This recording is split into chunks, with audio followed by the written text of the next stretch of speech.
The sound of my daughter-in-law's laughter still rings in my ears. Sharp, cutting, like the edge of a diamond against glass. There I stood, in the middle of Rebecca's extravagant dinner party, my antique jewelry collection laid bare on her imported marble table, my mother's earrings, my grandmother's pendant, the bracelet my late husband had given me on our 40th anniversary, all dismissed with a single word: fake. "Oh, Martha," Rebecca's voice dripped with pity as she lifted my grandmother's pendant between her manicured fingers, dangling it for her friends to see. "You really thought these were real diamonds all these years? Bless your heart. 68 years I've walked this earth.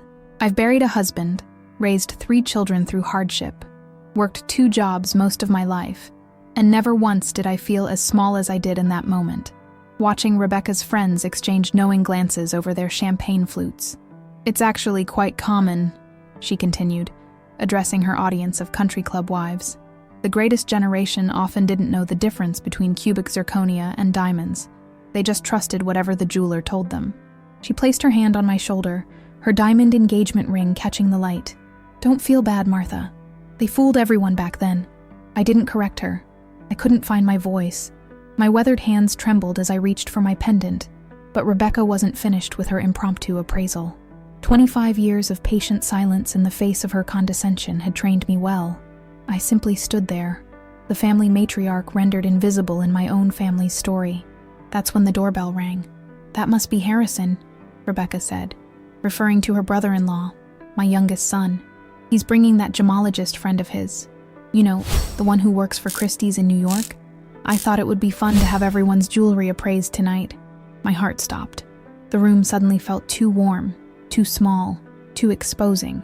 For the first time in decades, I felt something other than quiet resignation stir inside me. If only Rebecca knew what she had just done. If only she knew what was about to happen. If only she knew the truth about the jewelry she had just ridiculed in front of Boston's elite social circle. But she didn't know. None of them did. Not even my own children knew the secrets I'd kept buried for almost 5 decades. The front door opened, and I heard my son's familiar voice in the foyer, followed by another, unfamiliar, with a slight European accent. The diamond expert had arrived, and in that moment, I knew everything was about to change. Some people say revenge is best served cold, but in my experience, truth, long hidden, carefully protected truth, burns hotter than any flame when it's finally set free. Harrison entered the dining room with a tall, distinguished man beside him, gray at the temples, wire-rimmed glasses, carrying a small black case that looked like it contained precision instruments. "Everyone, this is Dr. Adrian Rossi," Harrison announced. "He's one of the top diamond experts in the world, specializing in historical pieces." Dr. Rossi nodded politely, his eyes scanning the room until they found me. For a moment, just a heartbeat, I saw something flicker in his expression. Recognition? Impossible. We'd never met.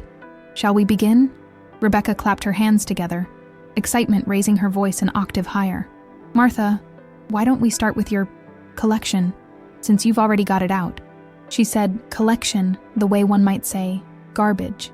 I closed my eyes briefly, steadying myself against the dining chair. When I opened them, Dr. Rossi was watching me with an intensity that made my breath catch. "Yes," he said, his voice carrying an authority that silenced the room. "Let's start with Martha's pieces. I have a feeling they might be quite educational for everyone." And so began the night that would unravel 47 years of silence, sacrifice, and secrets buried deeper than any diamond mine. My name is Martha Eleanor Wilson. I was born in Scarsdale, New York, but I've spent most of my life in Boston's suburbs, in a modest colonial house in Newton that Frank and I bought when it was still just the skeleton of what it would become. I've lived there for 43 years, through snowstorms that buried our mailbox, through summer evenings when fireflies lit up our backyard like nature's own jewelry. I'm a widow now. Frank passed 5 years ago. Heart attack while shoveling snow. Stubborn man never would accept help. Not from neighbors offering their snowblowers. Not from doctors telling him to slow down. Not from me urging him to hire the teenager next door. "Martha," he'd say, "a man takes care of his home." And he did, right until his last breath. Our 3 children, Michael, Claire, and Harrison, are all grown with families of their own. Michael, our oldest, took over Frank's insurance business. Claire became a pediatrician, practicing in Providence. And Harrison, our youngest, works in finance in Boston, married to Rebecca, who comes from the kind of old money that doesn't need to announce itself. But she announces it anyway, in every choice, every comment, every judgment. My days follow a quiet rhythm now. I volunteer at the hospital thrift shop on Tuesdays and Thursdays. I attend a book club at the library every other Wednesday. I have coffee with my friend Judith on Monday mornings at the little cafe on Walnut Street. I tend to my garden when weather permits. I watch Jeopardy every night at 7:30.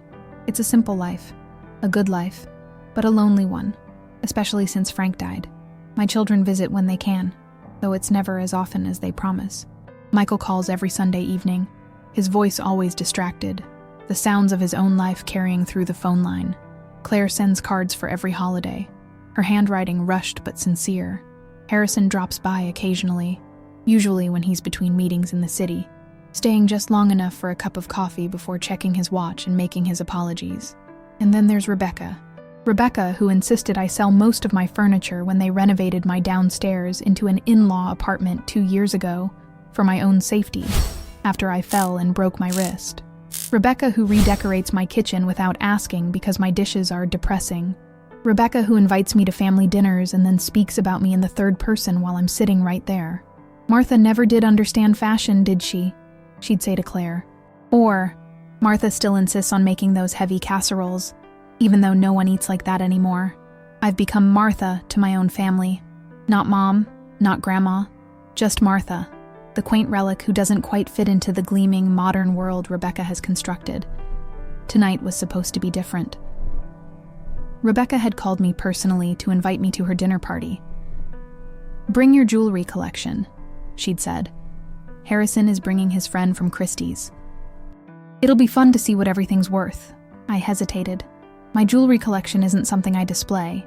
Most pieces spend their days nestled in a velvet-lined wooden box that Frank made for me, tucked away in my closet behind winter sweaters. "I don't know, Rebecca," I'd said. "Oh, come on, Martha," she'd pushed.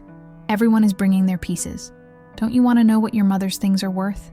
Even if they're just costume pieces, vintage is very in right now." Something in her voice, a challenge perhaps, or maybe I just wanted to believe she was making a genuine effort, made me agree. So I carefully wrapped each piece in soft cloth. The pearl earrings my father gave my mother on their wedding day, the diamond pendant that had belonged to my grandmother, who wore it every Sunday to church, until the day she died. The sapphire ring Frank had saved for 3 years to buy me when Michael was born. The emerald bracelet from our anniversary. Each piece carried a memory, a story, a piece of the life I'd lived. To me, their value had never been about the market price of precious stones or metals. They were treasures because of the hands they'd passed through, the moments they'd witnessed. But as I stood in Rebecca's dining room, watching her hold my grandmother's pendant up to the light, like a cheap trinket from a department store, I realized that this dinner party wasn't about appreciation. It was about appraisal. It wasn't about honoring the past. It was about assigning value. "These settings are so outdated," Rebecca was saying to her friend Stephanie, another young woman with an enormous diamond on her left hand. "And look how cloudy the stones are. Definitely not the clarity you'd want." I felt a familiar tightness in my chest. The same tightness I felt every time Rebecca spoke to me or about me. The same tightness that had become so constant in her presence that I hardly noticed it anymore. It was the physical manifestation of being diminished, of being dismissed. But now, with Dr. Rossi crossing the room toward us, his black case in hand, that tightness began to transform into something else, something I hadn't felt in years: anticipation. Dr. Rossi set his case on the table and opened it carefully. Inside were magnifying glasses, small precision tools, a portable scale, a black velvet cloth, and a device that looked like a small flashlight. "Mrs. Wilson," he said, addressing me directly, with a deference that felt foreign after so many years of Rebecca's casual condescension. "May I examine your pieces?" I nodded, suddenly unable to speak. The room had gone quiet, all eyes on the expert and his tools. He picked up my grandmother's pendant first, the very one Rebecca had been dangling moments before. His hands were steady, respectful, as he examined it under his loupe.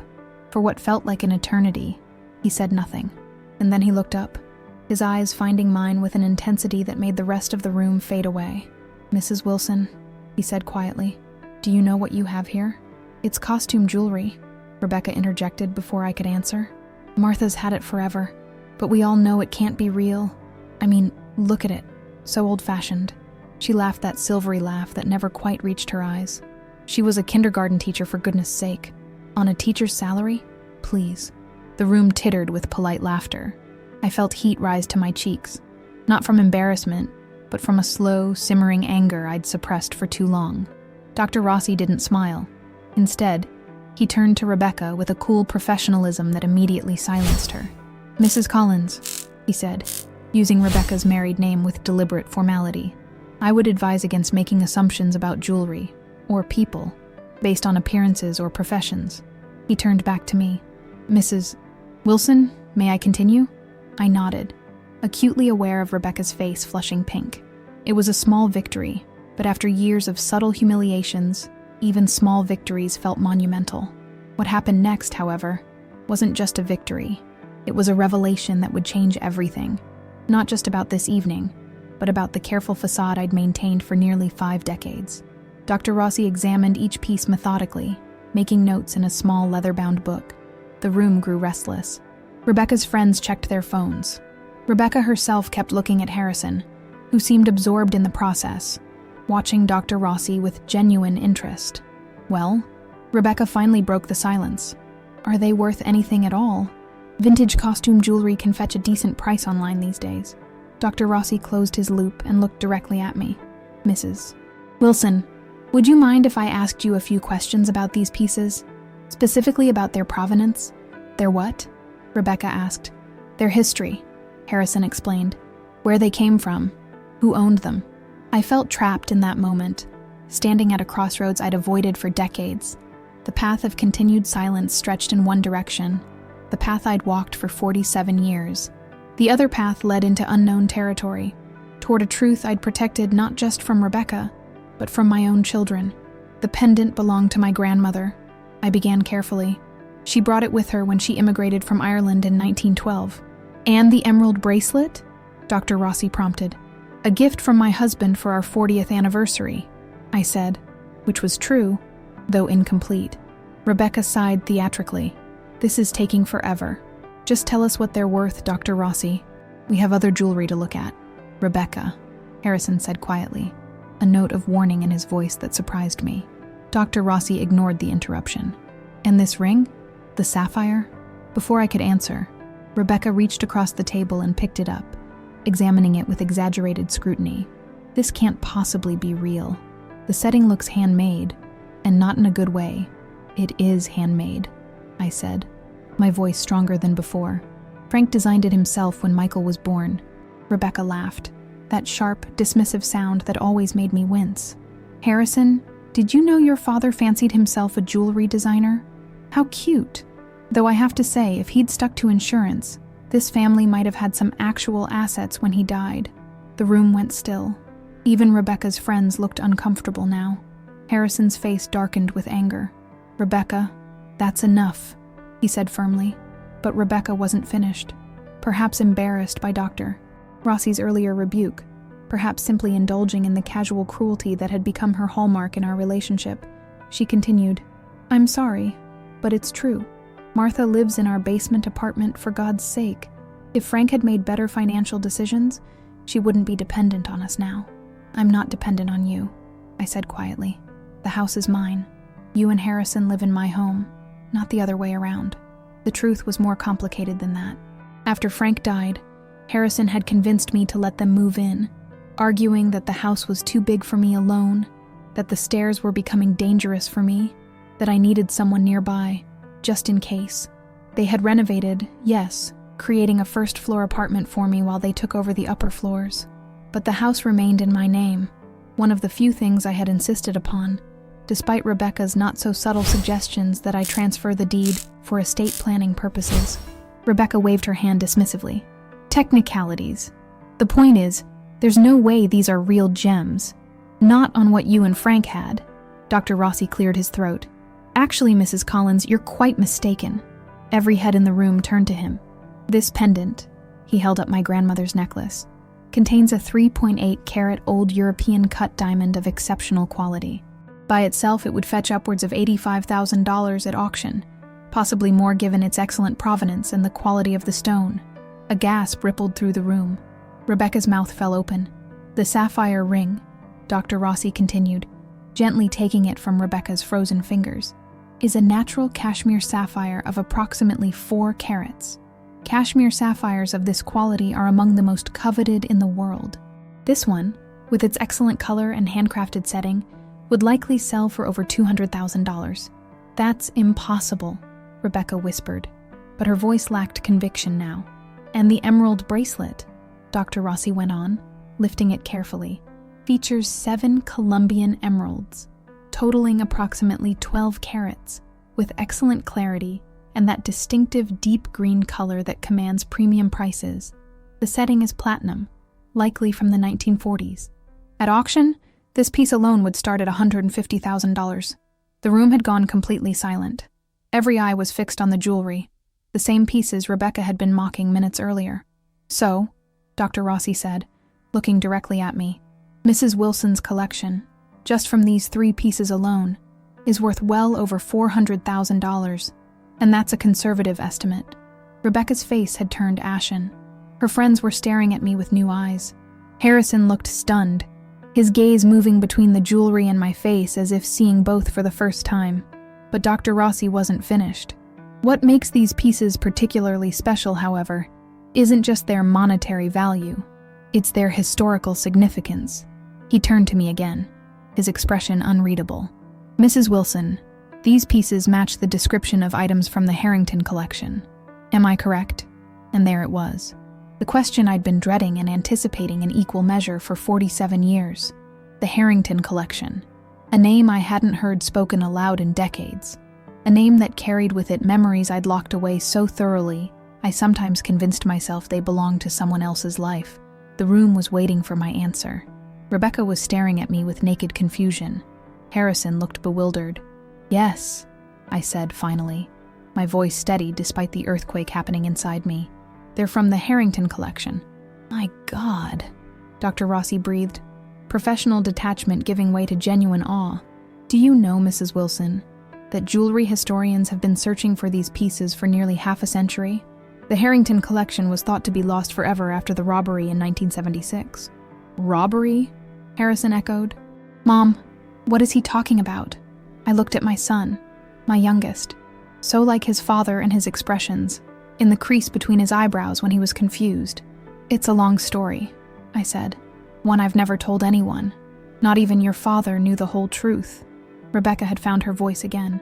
What are you saying? That Martha's jewelry is stolen? Dr. Rossi shot her a look of pure disdain. Not stolen, Mrs. Collins. Saved. The room felt too warm, too crowded with questioning eyes and expectations. I hadn't spoken of that time in my life for so long that the memories felt like they belonged to someone else, a younger, braver version of myself who had disappeared beneath decades of quiet conformity.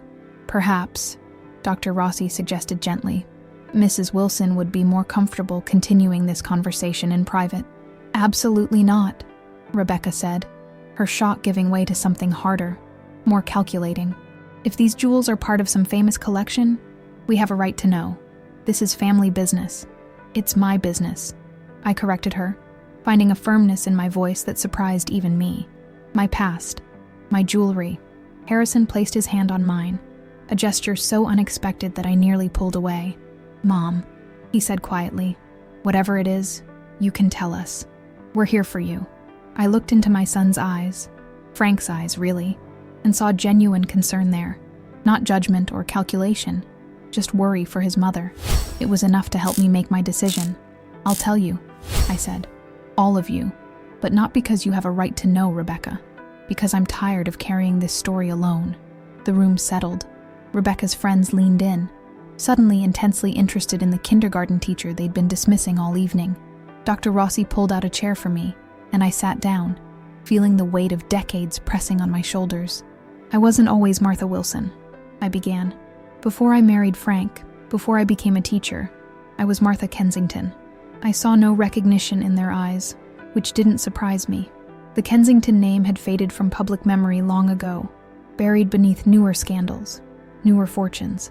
newer names. My father was Edward Kensington, of Kensington Shipping. We lived on Beacon Hill, in a house that had been in the family for 5 generations. Rebecca's eyes widened.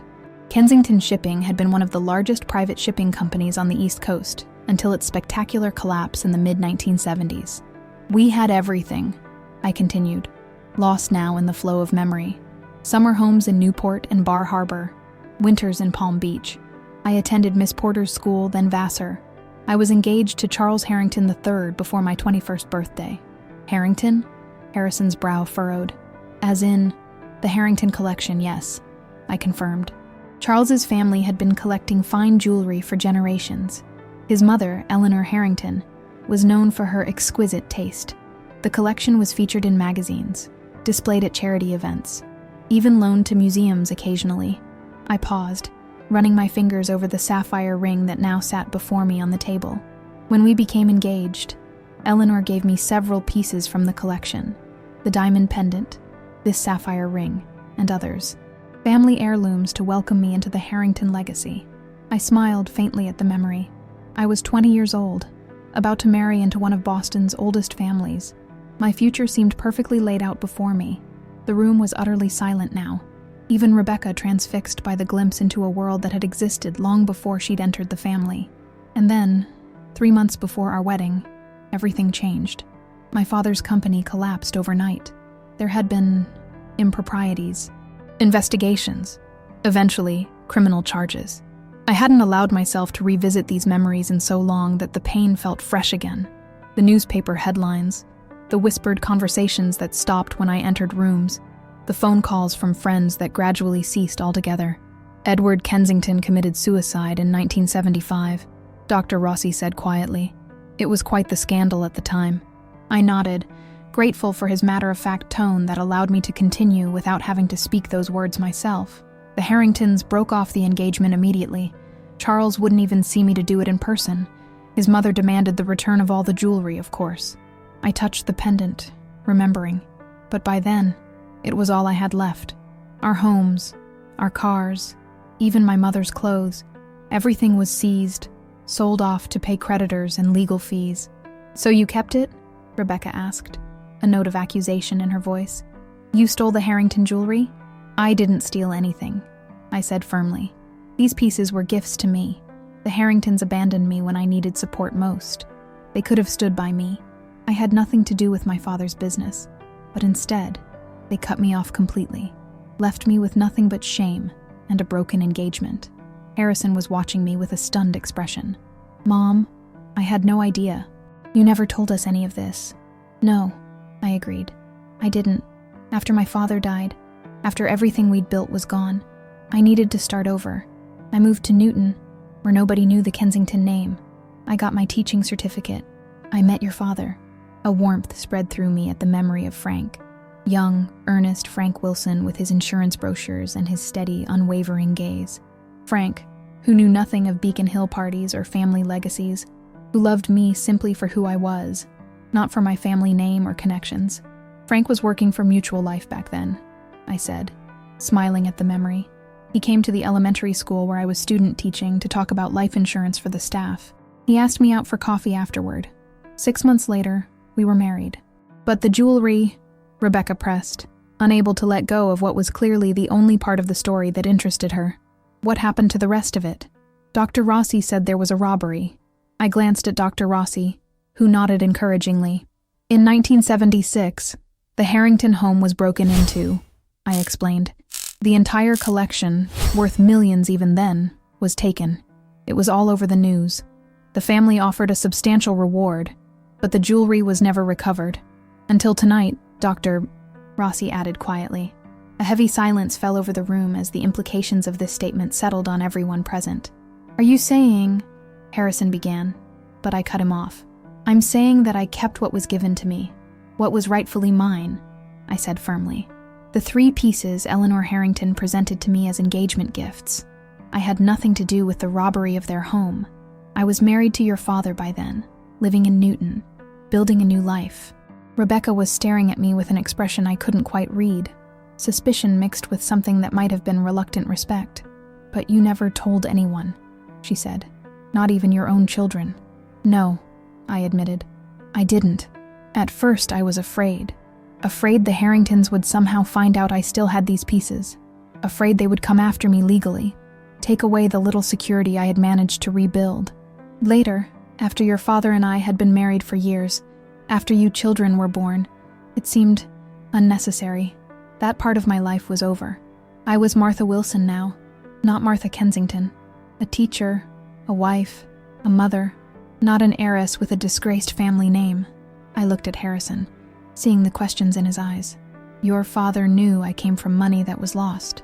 He knew about my broken engagement, but he never knew about the jewelry or its value. To him, these were just family heirlooms from my side. He never questioned it. Dad designed this setting, Harrison said, picking up the sapphire ring carefully. But the stone was from your past. I nodded. When I discovered I was pregnant with Michael, I wanted something to mark the occasion. I took the sapphire out of its original setting, a rather ostentatious thing that screamed old money, and asked your father if he could design something simpler. He was so proud of that ring, of creating something beautiful with his own hands. And the emerald bracelet? Dr. Rossi prompted. You mentioned it was an anniversary gift. For our 40th, I confirmed. By then, Frank was doing well enough that he could have bought me new jewelry, but I suggested resetting these emeralds instead. They'd been part of a necklace that was too ornate for the life I lived. Frank worked with a jeweler in Boston to design the bracelet. He never knew their true value. I looked around at the faces watching me. Rebecca, her friends, Harrison, Dr. Rossi, and felt a strange sense of relief. The secret I'd carried for so long was out now. The careful wall between Martha Kensington and Martha Wilson had finally crumbled. So all these years, Rebecca said slowly, you've been sitting on jewelry worth hundreds of thousands of dollars, while she cut herself off, but her meaning was clear. While we renovated your home, while we took you in, while we treated you like a burden. I never asked for your help, Rebecca, I said quietly. The house is paid for. I have my teacher's pension. I have savings. I chose to live simply, not because I had to, but because that's the life I built with Frank, the life I wanted. But why keep these pieces hidden? Harrison asked. Why not sell them? Especially after Dad died. You could have what? I interrupted gently. Moved to a luxury condo? Traveled the world? That wasn't the life I chose, Harrison. These pieces are the last connection to my past, yes, but they're also connected to my life with your father, with all of you. The memories they hold are worth more to me than any dollar amount. As I spoke these words, I realized how deeply true they were. The pendant that had once symbolized my entry into Boston society had been transformed into a talisman of survival. The sapphire ring that Charles Harrington had placed on my finger with calculated social precision had become, in Frank's simple setting, a testament to genuine love and new beginnings. The emeralds that had once adorned Eleanor Harrington's neck at symphony galas had been reimagined as a celebration of 40 years of an ordinary, extraordinary marriage. Dr. Rossi cleared his throat. Mrs. Wilson, you should know that the Harrington family still maintains that these pieces were stolen.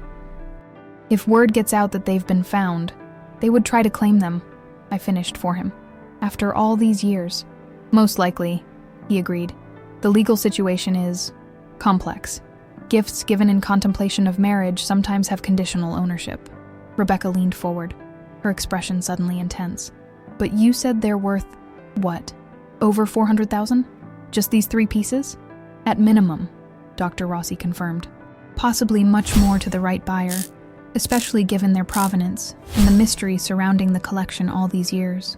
I could almost see the calculations happening behind Rebecca's eyes. The renovations she'd been wanting to do, the country club membership that had recently increased its dues, the summer home in Nantucket that remained just out of their reach despite Harrison's success. We need to sell them, she declared, as if the decision were hers to make. Before the Harringtons find out, we could split the money, use it for the house, for the children's college funds. No, the word came out sharper than I intended, but I didn't retract it. I met Rebecca's gaze directly. These pieces are mine, Rebecca. Not ours. Not yours. Mine. I decide what happens to them. She stared at me as if I'd suddenly started speaking in tongues. In all our years of conflict, quiet and not so quiet, I had never opposed her so directly, so firmly. Harrison placed his hand on Rebecca's arm. Mom's right. It's her jewelry. Her decision. Rebecca shrugged off his hand, her face flushing. Don't be naive, Harrison. These aren't just trinkets.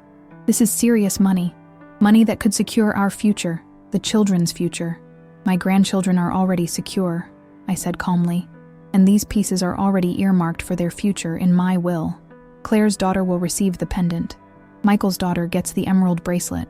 And your daughter, Rebecca, will inherit the sapphire ring, the one Frank designed himself. Something flickered in Rebecca's eyes. Surprise, perhaps, that I had already made these arrangements, that I had included her daughter in my planning, that I had thought of the future at all. But the moment passed quickly, replaced by the familiar calculation I'd come to recognize so well. This changes everything, she said, looking around the room as if seeking allies. You understand that, don't you? This isn't just about jewelry. This is about our family's financial security. This changes nothing, Rebecca, I countered quietly. Except, perhaps, your perception. I am still Martha. These pieces have been in my possession for nearly 50 years. The only difference is that now you know their true value. But even as I said the words, I knew they weren't entirely true. Something fundamental had shifted tonight, not just in how Rebecca saw me, or even in how Harrison might now view the mother he thought he knew so well. Something had shifted within me. Martha Kensington, who I'd buried so long ago, was stirring again.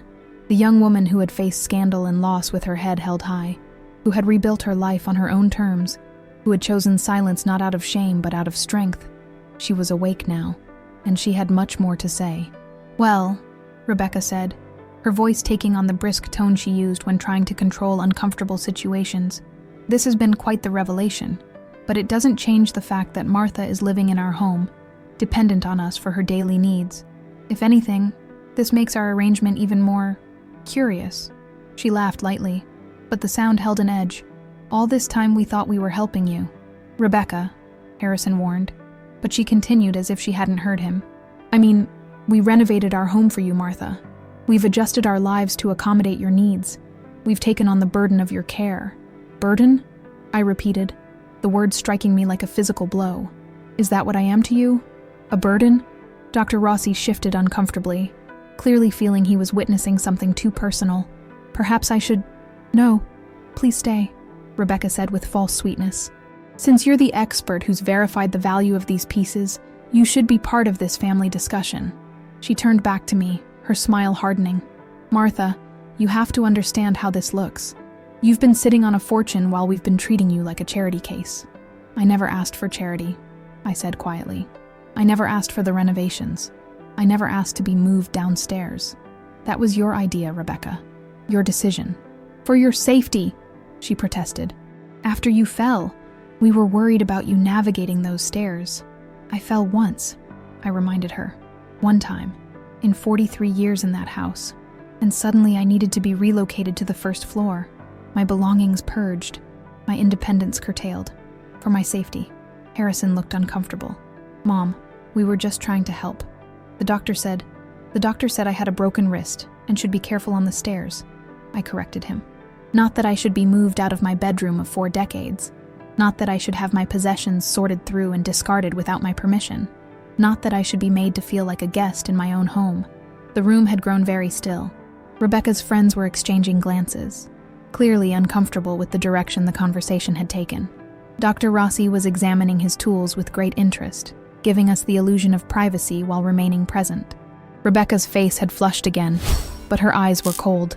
You're being dramatic, Martha. We made those changes out of love, out of concern for your well-being, and now we find out that all along, you could have afforded to hire full-time help, to live in a proper retirement community, to what? I interrupted. To leave my home? The home where I raised my children? The home where Frank and I built our life together? Why would I want that?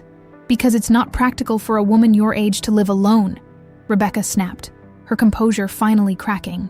Because we have our own lives, our own family to think about. Because we can't be responsible for you forever. There it was. The truth, finally laid bare. Not concern for my safety. Concern for their convenience. I never asked you to be responsible for me, I said, my voice steady despite the pain her words caused. I was doing fine on my own after Frank died. I had my friends, my routines, my independence. You were lonely and miserable, Rebecca countered. Harrison saw it every time he visited. We did you a favor by moving in, by making sure you weren't alone in that big empty house. I looked at Harrison, who couldn't meet my eyes. Had he really seen loneliness where there was only quiet grief? Had he mistaken my adjustment to widowhood for misery? When was the last time you asked me if I was happy, Rebecca? I asked softly. Not told me I should be grateful, not assumed what I needed, but actually asked. She opened her mouth, then closed it again, unable to recall such a conversation because it had never happened. I'm going to tell you something now, I continued, finding strength in finally speaking these long-held thoughts. Something I've never told anyone, not even my children. When Frank died, I was devastated. We had been together for 45 years. He was my partner, my best friend, my anchor. But in the months after, once the initial shock passed, I began to discover something unexpected. I took a deep breath, knowing these words might hurt Harrison, but needing to speak the truth. I discovered that I was still whole, that I could still find joy in small moments, in my garden, in books, in conversations with friends, that I could build a new life that honored Frank's memory, but wasn't defined by his absence. I was learning to be alone without being lonely. I looked directly at Rebecca now. And then you and Harrison decided what was best for me, without asking. You moved in, renovated my home around me, relegated me to the first floor, disposed of furniture Frank and I had chosen together because it didn't match your aesthetic. You invited me to family dinners where I was talked about, not to. You scheduled my doctor's appointments without consulting me about dates or times.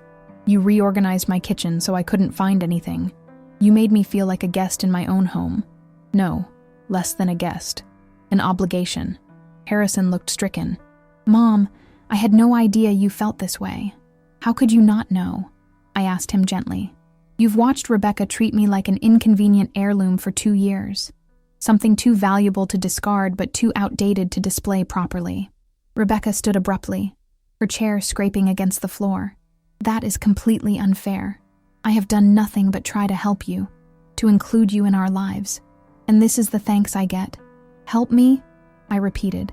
Is that what you call it when you throw away my clothes because they're depressing? When you schedule haircuts for me without asking if I want one?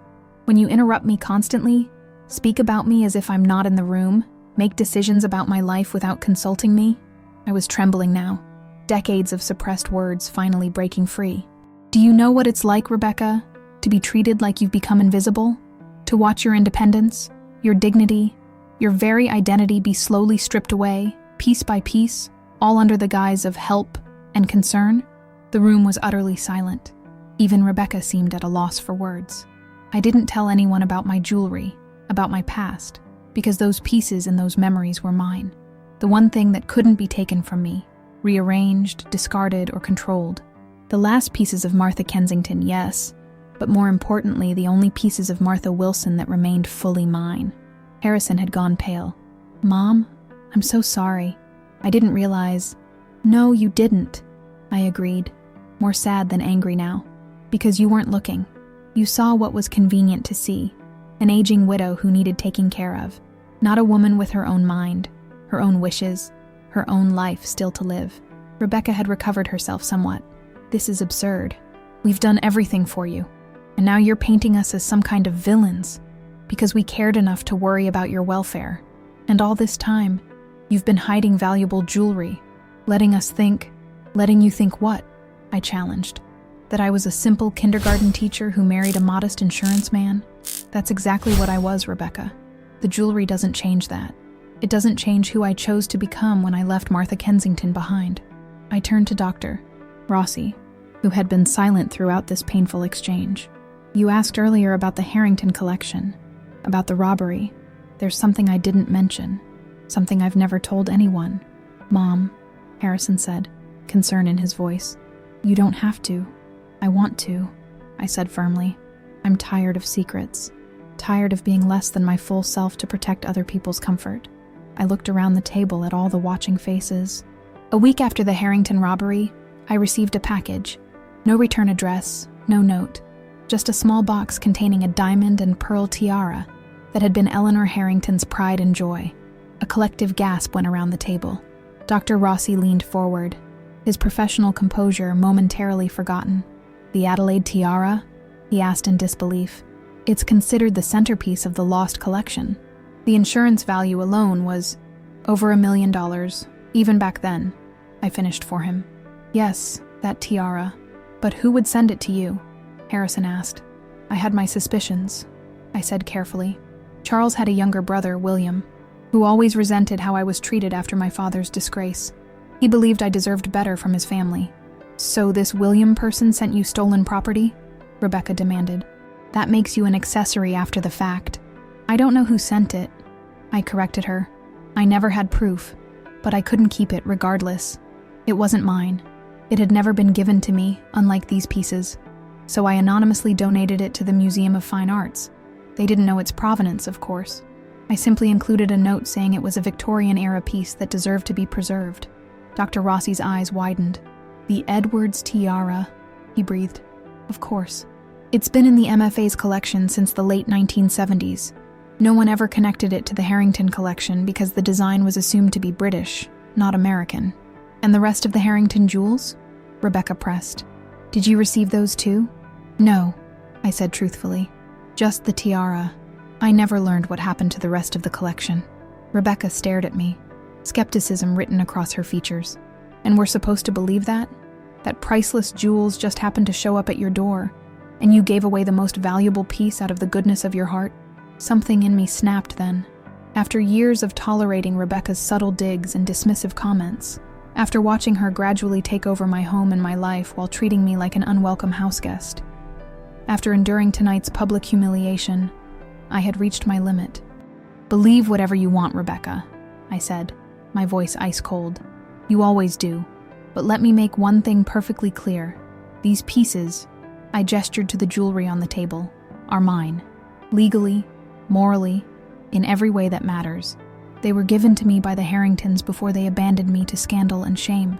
I kept them when I had nothing else left of my former life. I integrated them into the new life I built with Frank. I designated them for my grandchildren in my will, and nothing you say or do will change that." I stood up, gathering my jewelry with hands that were remarkably steady, given the emotional storm inside me. "Mom, wait," Harrison began, but I held up a hand to stop him. "I'm going home," I said. "To my home. Not the first-floor apartment you've allocated to me, but my home. The home Frank and I built together. The home where you both are currently living as my guests. Not the other way around." Rebecca stood too, her face flushed with anger and embarrassment. "You can't just leave in the middle of this. We haven't resolved anything." "There's nothing to resolve," I told her. "You now know the truth about my jewelry and about my past. You now understand that I am not, nor have I ever been, financially dependent on you or anyone else. What you do with that information is up to you." I turned to Dr. Rossi. "Thank you for your expertise tonight. I trust you'll be discreet about what you've learned." He nodded, looking at me with newfound respect. "Of course, Mrs. Wilson. Professional ethics demand it." I moved toward the door, then paused, turning back to face the stunned dinner party one last time. "You know, Rebecca, you were right about one thing tonight. These pieces are valuable, but not for the reasons you think. Not because of what they might sell for at auction. They're valuable because they represent survival, reinvention, the life I chose, not the one that was forced upon me." I held up the sapphire ring. "This isn't just a cashmere sapphire in a setting my husband designed. It's proof that love outweighs social status, that beginning again is possible, that beauty can emerge from loss." For the first time all evening, Rebecca had nothing to say. She stared at me as if seeing a stranger, which, in many ways, she was. The docile, accommodating mother-in-law she thought she knew had vanished, replaced by someone older and younger at once, someone with a spine of steel beneath her cardigan, someone who had faced worse adversaries than Rebecca Collins and survived. "I'll be calling a car service," I announced. "Harrison, you and Rebecca can stay in the house tonight, of course. But tomorrow, we need to have a serious conversation about our living arrangements going forward." And with that, I walked out of Rebecca's perfect dining room, leaving stunned silence in my wake. For the first time in years, I felt the weight of silence lifting from my shoulders. Martha Kensington and Martha Wilson had finally reconciled within me, creating someone stronger than either had been alone. As I waited in the foyer for my car to arrive, I heard raised voices from the dining room, Rebecca's shrill with indignation, Harrison's lower but equally heated. Dr. Rossi emerged from the chaos, carrying his case. "Mrs. Wilson," he said quietly, "may I wait with you? I believe my services are no longer required in there." I nodded, oddly grateful for the company of this stranger who had inadvertently changed the course of my life tonight. "How did you know?" I asked him. "About the Harrington connection? These pieces have been reset, transformed from their original designs." He smiled slightly. "The stones themselves are distinctive. That cashmere sapphire has a particular color that's unmistakable to a trained eye. And I've studied the Harrington collection extensively. It's something of a legend in my field. When I saw your name on the guest list tonight, I wondered, the timing fit. The disappearance of Martha Kensington from Boston Society coincided with the emergence of Martha Wilson in Newton. You knew who I was before you came tonight," I realized. He nodded. "I had suspicions. Nothing I could prove. But when I saw the pendant, well, there are photographs of Eleanor Harrington wearing it in the 1950s. The setting is different now, but the diamond itself is quite distinctive." "And now?" I asked. "Will you tell the Harringtons? Or the museum?" Dr. Rossi considered the question for a moment. "The statute of limitations on any claims related to these pieces expired decades ago, Mrs. Wilson. And as you said, they were gifts to you, not part of the stolen collection. As for the tiara at the MFA, I believe some mysteries are best left unsolved." The car service arrived, its headlights sweeping across the elegant facade of Harrison and Rebecca's home. My home, I reminded myself. As Dr. Rossi helped me into the back seat, I felt a strange sense of lightness, as if the weight of decades had finally lifted. "Thank you," I told him.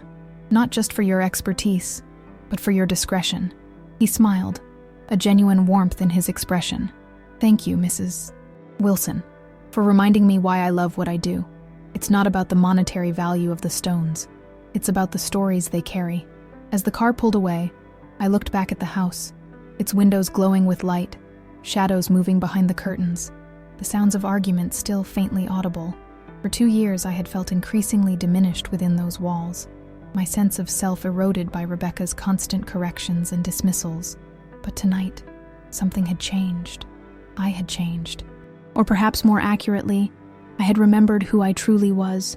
Not just Martha Wilson, the kindergarten teacher and Frank's widow, but Martha Kensington as well, the young woman who had faced scandal and loss with her head held high, the woman who had remade herself once before and could do so again.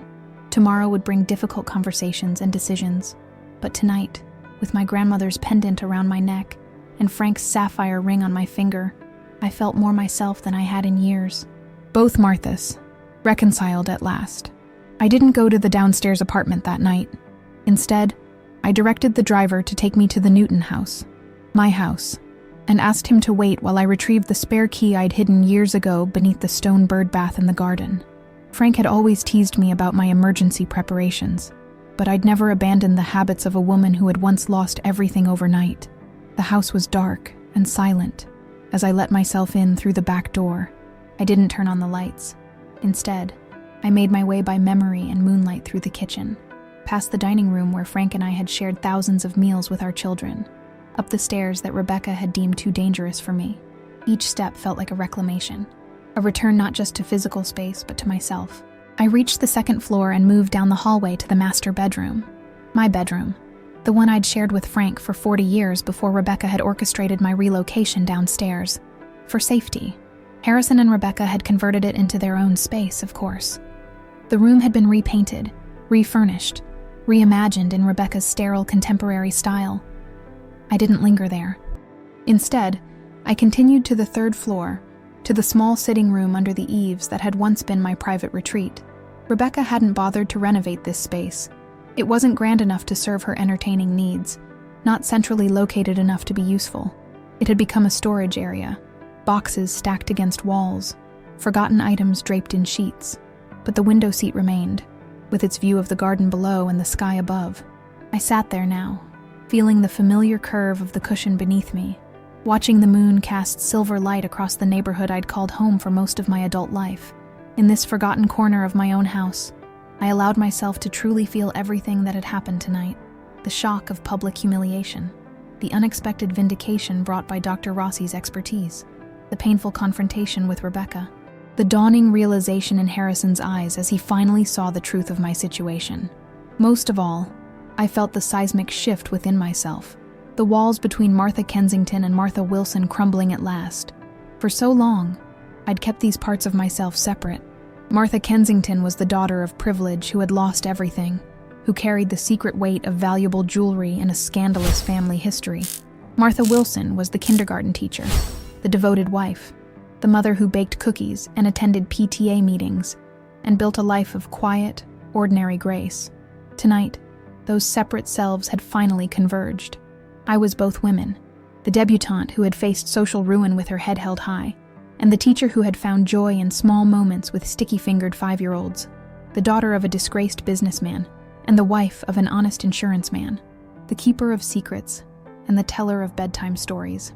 As I sat in the window seat, my grandmother's pendant warm against my skin, I realized that I had been complicit in my own diminishment, not just by Rebecca, but long before her. I had allowed myself to become smaller, quieter, less consequential, first out of necessity, as I rebuilt a life from the ashes of scandal, and later out of habit, as the years softened the sharp edges of that young woman's pain. Frank had loved me completely, but even he hadn't known the full truth of who I was. He'd known I came from money, that I'd suffered a broken engagement and family disgrace, but I'd never told him about the jewelry or its value. I'd never fully explained who Martha Kensington had been, what she had endured, how she had survived. I'd told myself it was to protect him, to prevent him from feeling somehow inadequate beside the ghost of the life I might have had. But sitting here now, I wondered if I'd really been protecting myself, preserving the careful compartmentalization that had allowed me to start over. The sound of a car pulling into the driveway broke into my thoughts. Headlights swept across the yard, briefly illuminating the garden Frank had built for me, rows by rows over decades. I heard car doors slam, voices, Harrison's and Rebecca's, tense and clipped. They were home earlier than I'd expected. The dinner party must have disintegrated after my departure. I remained still, listening to them enter the house below. Their voices carried up the stairs. Rebecca's pitched higher in evident distress. "Can't believe you're taking her side in this," she was saying. "After everything we've done for her." "That's exactly the problem, Rebecca," Harrison replied, his voice weary but firm, in a way I hadn't heard before.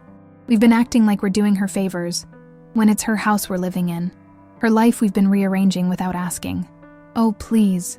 She was perfectly happy with the arrangements until tonight. Now suddenly she's some kind of wounded victim because a jewelry expert showed up and inflated her sense of importance. Did you even listen to what she was saying?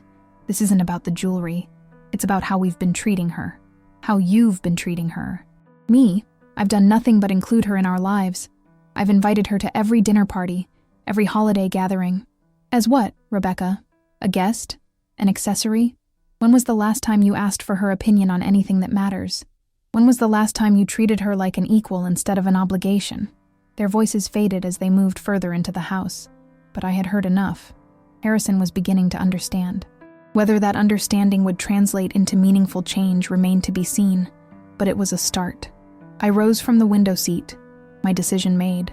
I wouldn't confront them tonight. Tonight was for me, for this moment of clarity, for the sensation of standing firmly on the foundation of my complete self, for the first time in decades. I made my way quietly back down the stairs, avoiding the third step from the bottom that had always creaked. Harrison and Rebecca had moved to the kitchen. I could hear the refrigerator door open, glasses clinking. Neither of them noticed as I slipped out the front door into the night. The taxi was still waiting. The driver looked up in surprise as I emerged from the shadows of the porch. "Change of plans," I told him. "Would you mind taking me to the Residence Inn on Washington Street?" He nodded, and soon we were moving through the quiet streets of Newton, past landmarks that had defined my life for decades. The elementary school where I'd taught for 30 years, the church where Frank and I had been married, the park where our children had played. I checked into the hotel with a credit card I rarely used, one that Rebecca didn't know existed, linked to an account I'd maintained separately from the household finances. Frank had encouraged this independence, insisting that every woman should have mad money of her own. "Just in case you ever need to run away from me," he'd joked. never imagining that one day I might use it to run away from our son and his wife instead. The room was impersonal but clean, with a small kitchenette and a view of nothing in particular. I set my jewelry on the bedside table, the pendant, the ring, the bracelet that had caused such upheaval tonight, and then did something I hadn't done in years. I called Claire. My daughter answered on the third ring, her voice fuzzy with sleep. "Mom, is everything okay? It's after midnight." "I'm fine," I assured her quickly. "I'm sorry to wake you, but I need to ask you something important." I heard rustling, presumably Claire sitting up in bed, becoming more alert. "What is it? Are you still at Harrison and Rebecca's?" "No," I said. "I'm at a hotel in Newton, and I need to know if your guest room is still available." Silence for a moment. Then, "Of course it is. It's always available for you. But Mom, what happened? Did you and Rebecca have another fight?" "Not exactly," I said. "It's a long story, one I'd rather tell you in person. But the short version is that I've realized it's time for me to leave Harrison and Rebecca's house, or rather, to reclaim my house from them." "Oh," Claire sounded surprised but not displeased. "I've been wondering when you'd reach that point." "You have?" "Mom, every time I visit, I can see how unhappy you are there, how Rebecca treats you like you're, I don't know, an inconvenient houseplant that came with the property. I've tried to talk to Harrison about it, but he always says you're fine, that you need them." I smiled sadly into the darkness of the hotel room. Claire had always been the most perceptive of my children, the one most attuned to emotional undercurrents. I convinced myself I was fine too, I admitted, until tonight. What changed? I hesitated. The story of the jewelry, of Martha Kensington, would take time to tell properly. Let's just say I remembered who I am, who I've always been, beneath the roles I've played. Claire was quiet for a moment. "I'd like to hear about that," she said finally. "All of it." "You will," I promised. "Can I come tomorrow? I can catch the train to Providence in the morning. I'll do better than that. I'll drive up and get you. Text me the hotel address." "You don't have to do that. You have patience. I can reschedule," Claire said firmly. "This is more important." After we hung up, I sat on the edge of the hotel bed, looking at the jewelry gleaming in the dim light. These pieces had been witnesses to my life, to its dramatic reversals, its quiet triumphs, its ordinary beauty. They had carried the weight of secrets for decades. Now, they would be part of whatever came next. My phone buzzed with text messages, several from Harrison, asking where I was, if I was safe, saying we needed to talk. One from Rebecca, shorter and less concerned, demanding to know when I would stop this dramatic behavior and come home. I didn't answer either of them. Not tonight. Tonight was for silence of my own choosing, not the silence that had been imposed upon me through subtle diminishment and social expectation. Instead, I found myself doing something I hadn't done since Frank died. I began to write in the Notes app on my phone. Not a to-do list or a grocery list, but actual sentences, paragraphs forming as my thoughts crystallized.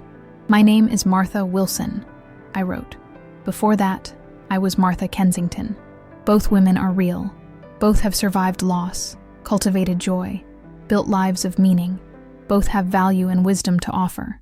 Both deserve to be heard." The words flowed easily, surprising me with their clarity and purpose. I wrote about the night my father died, about meeting Frank, about the first day I stood in front of a kindergarten classroom and felt myself begin to heal through the simple act of helping small children learn.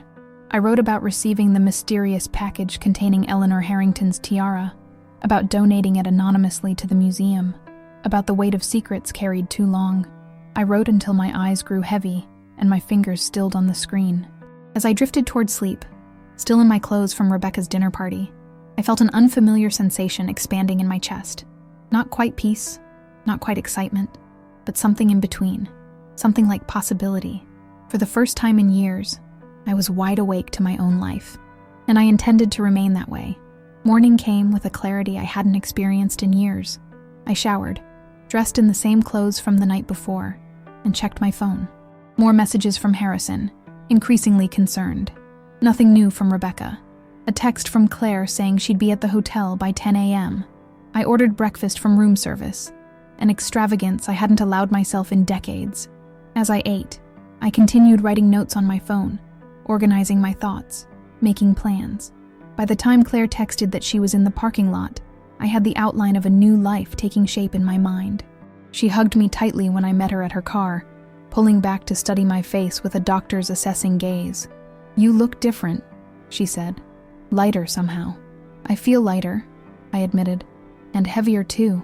It's complicated." "Tell me on the drive," she suggested, taking my small overnight bag and placing it in the back seat. "We have plenty of time." And so, as we drove south toward Providence, I told my daughter the story I'd kept hidden for nearly 50 years. I told her about Martha Kensington and her fall from grace, about the Harrington engagement and its aftermath, about the jewelry that had traveled with me from one life into another. I told her about the dinner party, about Dr. Rossi's revelations, about Rebecca's reaction, and my final breaking point. Claire listened without interrupting, her eyes on the road, her expression thoughtful. When I finally fell silent, she was quiet for several long moments. "I wish you had told us sooner," she said finally. "Not about the jewelry, necessarily, but about who you were before, about what you'd survived. I wanted to protect you," I said, "from the scandal, from the complications of the past." And later, it just seemed irrelevant. Martha Kensington was gone. Martha Wilson was who I had become. Claire shook her head. "But you're both, Mom. You always have been. The strength it took to rebuild after losing everything, that's part of who you are. Part of what made you such a wonderful mother. We should have known that story." Her words echoed my own midnight realizations so closely that tears sprang to my eyes. "I'm telling you now," I said. "And I'll tell Michael too when the time is right. As for Harrison, I think he needs time to process what happened last night." Claire's mouth tightened. "And Rebecca? What are you going to do about her?" I sighed. "That's the hardest part. She's Harrison's wife, the mother of my granddaughter. I can't simply cut her out of my life, nor would I want to, but I can't continue living under the same roof with her, being diminished day by day. So what's your plan?"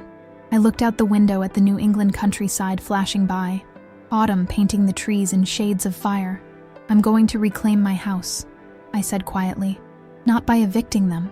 I would never do that to Harrison, but by establishing clear boundaries. The 3rd floor will be mine, private space that's truly mine, not an apartment they've designated for me. I'll come and go as I please. I'll rearrange the kitchen back to the way I want it. I'll rehang the art they've taken down." Claire smiled. "I'd like to see Rebecca's face when you tell her that." "It won't be easy," I acknowledged. "She's used to controlling everything, everyone. But I've remembered something important, Claire. It's my house. My name on the deed. My life. I've allowed myself to be managed and minimized because it seemed easier than conflict. But that ends now." We drove in companionable silence for a while, the highway unwinding beneath us. Finally, Claire said, "You know, growing up, I always thought you were the strongest person I knew. The way you managed everything, teaching full-time, raising 3 kids, keeping the house running, supporting Dad through his career ups and downs. You made it look effortless." I laughed softly. "It was far from effortless. I know that now. But you never complained, never seemed overwhelmed. You just handled things." She glanced at me briefly before returning her eyes to the road. "Now I understand where that strength came from. You'd already survived worse." "Not worse," I corrected her gently. "Different.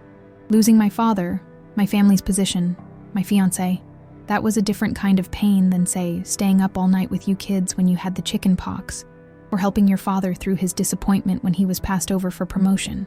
Not better or worse, just different." We were nearing Providence now, the city skyline appearing in the distance. "The one thing I regret," I said slowly, "is that your father never knew the full truth. He deserved to know who I really was, all of me. But I was so afraid of disrupting what we had, of introducing complications into something that worked so beautifully in its simplicity." Claire reached over and squeezed my hand. "Dad knew you, Mom. Maybe not every detail of your past, but he knew your heart, your character. That's what mattered to him." "Perhaps," I said, though the regret lingered. "In any case, I'm done with half-truths and comfortable silences. I'm ready to be fully myself, even when it's uncomfortable for others.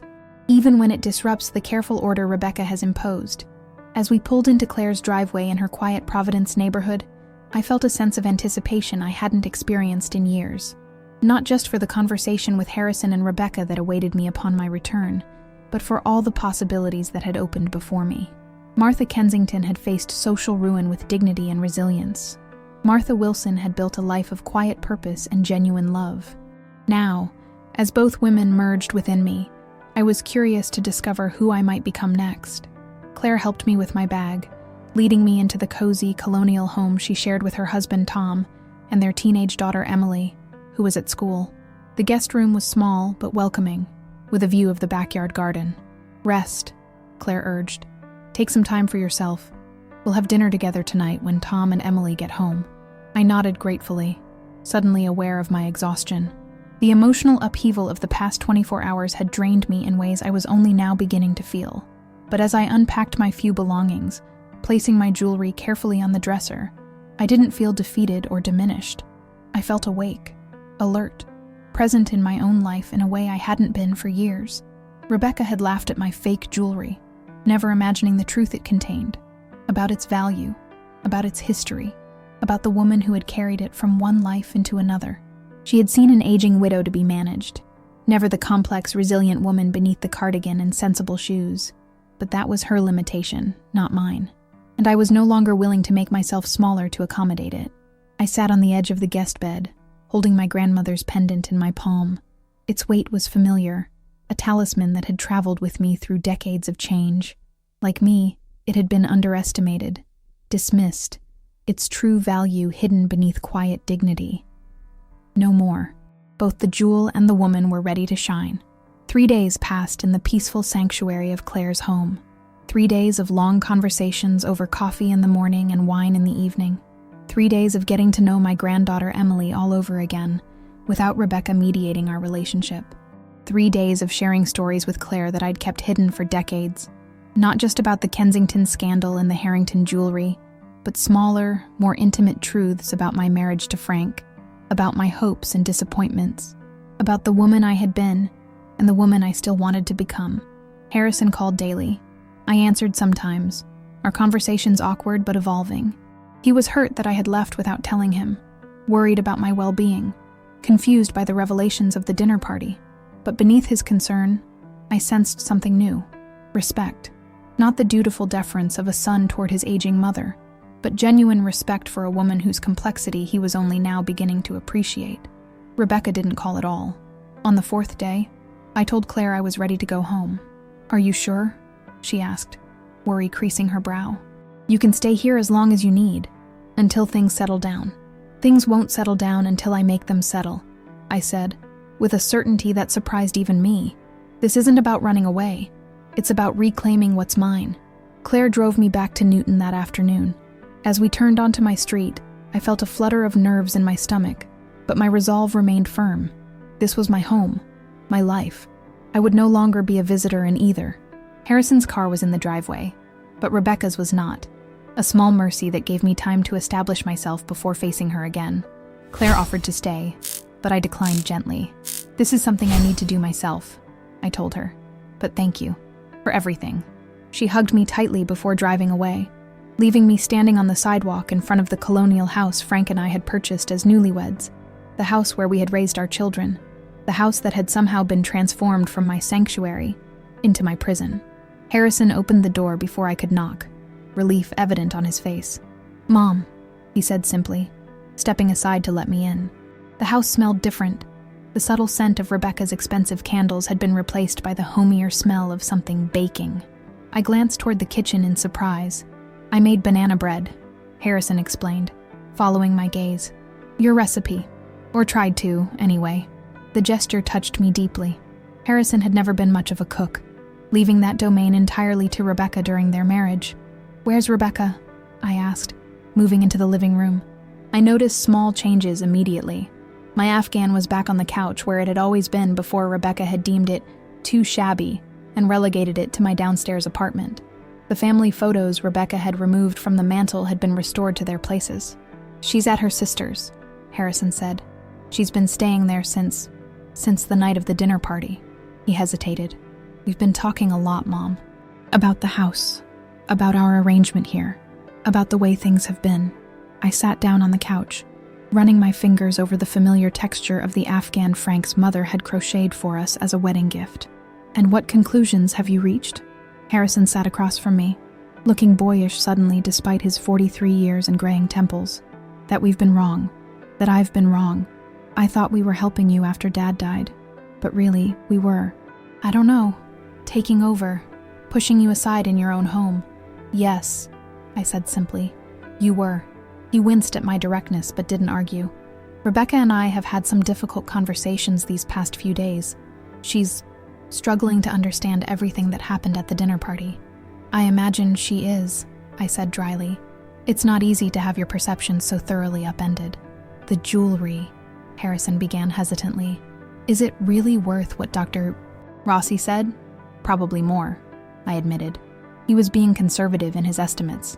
"But Harrison, that's not the point. The value was never about the price tag. These pieces matter to me because they're survivors, like I am. They've witnessed my whole life. Both lives, really. The one I lost and the one I built afterwards." Harrison nodded slowly. "I wish you'd told us. About your family. About everything you went through before you met Dad. I wish I had too," I said softly. "But I was so focused on protecting that new life, on being Martha Wilson instead of Martha Kensington, that I walled off parts of myself. That was my choice. My mistake. But what happened in this house over the past 2 years, the way Rebecca treated me, the way you allowed it to happen, that's a different matter." Harrison had the grace to look ashamed. "I didn't see it, Mom. Or I didn't want to see it. Rebecca can be forceful about getting her way, and it was easier to go along than to challenge her, especially when she framed everything as concern for your welfare." "I understand that," I said. "Rebecca is your wife, and loyalty to her is natural and right. But I'm not willing to be the collateral damage of that loyalty anymore." "What do you want?" he asked quietly. "From us? From me?" I took a deep breath, mentally reviewing the plan I'd formulated during my days at Claire's. "I want my house back. Not in the sense of asking you to move out. This is your home too, and I would never want to disrupt your life that way. But I want to reclaim my space within it. The 3rd floor will be my apartment now. Private space that's truly mine. I'll come and go as I please. I'll use the main kitchen whenever I want. I'll rehang the art Rebecca took down because it didn't match her aesthetic." Harrison looked surprised but not resistant. "The 3rd floor needs work. It's mostly storage now. I know. I'll hire people to renovate it properly, into a real living space. Not just a bedroom and bathroom, but a small kitchen as well, so I can be fully independent when I choose to be." "We could help with that," Harrison offered, but I shook my head. "No, this needs to be my project under my control. I have the resources to do it myself." He looked down at his hands. "The jewelry. Not just the jewelry," I corrected him. "Did you think your father and I were destitute, Harrison? Frank was a successful insurance executive for 30 years. I taught for nearly as long. We saved. We invested cautiously but consistently. The house is paid off. I have a pension. I have savings accounts and investment accounts you know nothing about." Harrison's head snapped up in surprise. "Why wouldn't you tell us about those?" "Because they weren't relevant to anyone but me," I said simply. "Because my financial situation is my business. Because I wanted the security of knowing I had resources of my own, independent of anyone else's control or knowledge." "You didn't trust us," he said, hurt evident in his voice. "It wasn't about trust," I explained gently. "It was about independence, about maintaining a core of self-sufficiency that couldn't be taken away, no matter what happened. When you've lost everything once, as I did after my father died, you never completely lose the fear that it could happen again." Harrison was quiet for a long moment, absorbing this. Finally, he asked, "What about Rebecca? You know she's not going to accept these changes easily." "I know," I acknowledged, "and I'm prepared for that. But this isn't a negotiation, Harrison. I'm not presenting options for discussion. I'm telling you how things are going to be from now on. Rebecca can accept it or not, but these changes will happen regardless." "You've changed," he said wonderingly. "In just a few days, you've become different." I smiled at that. "Not changed. Remembered. I've remembered who I am, who I've always been beneath the accommodating exterior. Martha Kensington survived social disgrace and financial ruin. Martha Wilson raised 3 children while teaching full-time and supporting your father through his career. Both women are stronger than the person Rebecca has been treating like an inconvenient houseplant. Harrison winced at the metaphor, but didn't contradict it. What can I do? He asked instead. To make this right? The question touched me deeply, reminding me that beneath the man who had allowed his wife to diminish me was still my son, the little boy who had once brought me dandelions clutched in his chubby fist, declaring them the most beautiful flowers in the world. You can start by really seeing me, I told him gently. Not as an aging widow to be managed, not as a problem to be solved, but as a woman with her own mind, her own wishes, her own life still to live.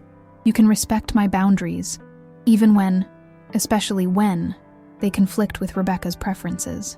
And you can help Rebecca understand that this new arrangement isn't open for debate. Harrison nodded slowly. I can do that. I want to do that. He hesitated, then added, Rebecca may not be able to adjust to this. She likes things a certain way. Her way. I know, I said, and that's her choice to make. But my choices are no longer going to be constrained by her comfort or convenience. I've lived that way for too long. We talked for another hour, working through practical details of my planned renovations, discussing how to navigate shared spaces in the interim, clearing the air about smaller resentments that had accumulated over the past 2 years. When we finally fell silent, the afternoon sun was casting long shadows across the living room, the same living room where Frank and I had built pillow forts with our children, where we'd opened Christmas presents every year, where he'd held my hand as we watched the news about national tragedies and celebrated historic triumphs. I've missed this house, I said softly. Even while living in it, I've missed it. Harrison reached over and squeezed my hand, a gesture so like his father's that my breath caught. Welcome home, Mom. The moment was interrupted by the sound of a car pulling into the driveway, doors slamming, footsteps on the porch. Rebecca had returned. She entered the house like a storm front, her expression darkening when she saw me sitting on the couch. Behind her came her sister, Pamela, a softer, kinder version of Rebecca, who had always treated me with genuine, if distant, respect. Martha, Rebecca said coolly, I see you've decided to stop your dramatic disappearing act. Rebecca, I replied with equal coolness, I see you're still mistaking directness for drama. Pamela stifled what might have been a laugh, quickly masked with a cough. Harrison stood, tension evident in his posture. Rebecca, he said, Mom and I have been talking about new arrangements for the house going forward. I think you should hear what she has to say. Rebecca dropped her purse on the entry table with deliberate casualness. I'm sure I should, especially since it seems you've been redecorating in my absence. Her gaze swept over the restored family photos, the Afghan on the couch, the small changes Harrison had made in a tentative effort to return the house to its former warmth. Not redecorating, I corrected her. Restoring. This is my home, Rebecca. It's time I started living in it again, rather than being confined to the space you've allocated for me. Her eyes narrowed. What exactly does that mean? I repeated the plan I'd shared with Harrison, the third-floor renovation, my intent to use the main kitchen and living areas freely, my decision to restore the house's decor to reflect its history and my preferences. With each sentence, Rebecca's face grew harder, her lips pressing into a thin line. When I finished, she laughed, a short, dismissive sound devoid of humor. That's not going to work for me, she said flatly. We have a system here, an arrangement that functions for everyone. You can't just disrupt all of that because you've suddenly decided you don't like it. I'm not asking if it works for you, I replied calmly. I'm telling you how things will be from now on. Rebecca turned to Harrison, clearly expecting him to back her up as he had so many times before. Are you going to let her talk to me like this? In our home? It's her home, Rebecca, Harrison said quietly. We live here because she allows it. Rebecca stared at him in disbelief. You can't be serious. After everything we've done for her, the renovations, the caregiving, the renovations I never asked for, I interrupted. The caregiving I never needed. The takeover of my home that I never consented to. This is absurd, Rebecca snapped. You're nearly 70 years old. You fell and broke your wrist. You need supervision, structure. I need respect, I countered. I need the dignity of making my own choices, even if you disagree with them. I need to be treated like a person with agency, not a problem to be managed. All because some jewelry appraiser inflated your sense of importance, Rebecca scoffed.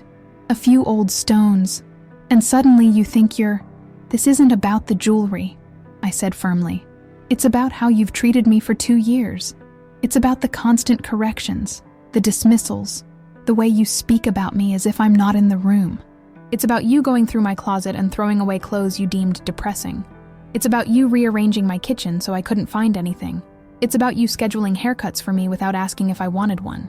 Rebecca had the grace to look momentarily discomfited, but she rallied quickly. I was trying to help you, to bring you into this century, to make sure you were taking care of yourself properly.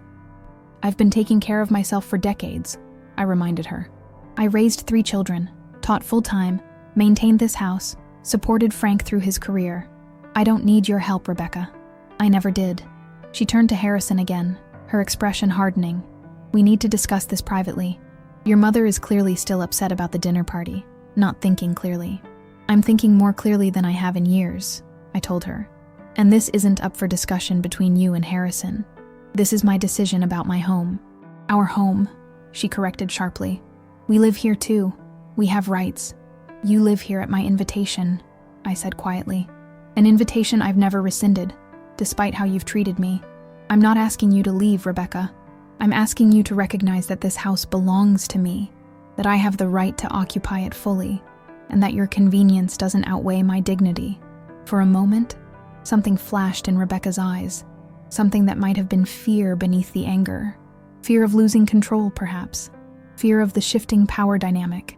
Fear of this new Martha who spoke with quiet authority rather than tentative deference. This is ridiculous, she said finally. Harrison, I'm going upstairs. Join me when you're ready to have a rational conversation about this situation. She turned and left without another word, her heels clicking sharply on the hardwood floors as she ascended the stairs. Pamela lingered, looking uncomfortable but also thoughtful. I should go, she said, but made no move toward the door. Instead, she hesitated, then said quietly, For what it's worth, Martha, I think you're right. About all of it. Rebecca can be difficult, controlling. I've told her as much over the years, but she doesn't listen to me any more than she's listened to you. The acknowledgement from Rebecca's own sister was both validating and saddening. Validating because it confirmed that others had seen what I had experienced. Saddening because it suggested that Rebecca's behavior was a pattern, not an isolated treatment reserved for me. Thank you, Pamela, I said sincerely. I appreciate your candor. She nodded, glancing toward the stairs where Rebecca had disappeared. She's not a bad person, you know. She needs things to be a certain way. Her way. It's how she copes with the world. I understand that, I said. But I'm no longer willing to be collateral damage in her coping mechanism. Pamela smiled slightly at that. Good for you. She turned to leave, then paused. The jewelry? Is it really worth what Rebecca said? Hundreds of thousands? More, I confirmed. But that was never the point. No, Pamela agreed. I don't suppose it was. After she left, Harrison sank back onto the couch beside me, looking exhausted. That could have gone worse, I guess. It could have, I agreed. And it still might, when Rebecca recovers from the initial shock. But my position isn't going to change, Harrison. I hope you understand that. He nodded. I do. And I support you, Mom. I should have seen what was happening sooner. Should have stepped in before it got to this point. Yes, I said simply. You should have. But we can't change the past. We can only move forward more consciously. Harrison looked toward the stairs, conflict evident in his expression. I should go talk to her. You should, I agreed. But remember what I said. This isn't a negotiation. These changes will happen regardless of Rebecca's feelings about them. He stood, squeezing my shoulder gently before heading upstairs to face what I imagined would be a difficult conversation with his wife. I remained on the couch, surrounded by the familiar textures and scents of the home Frank and I had built together, feeling more present in it than I had in years.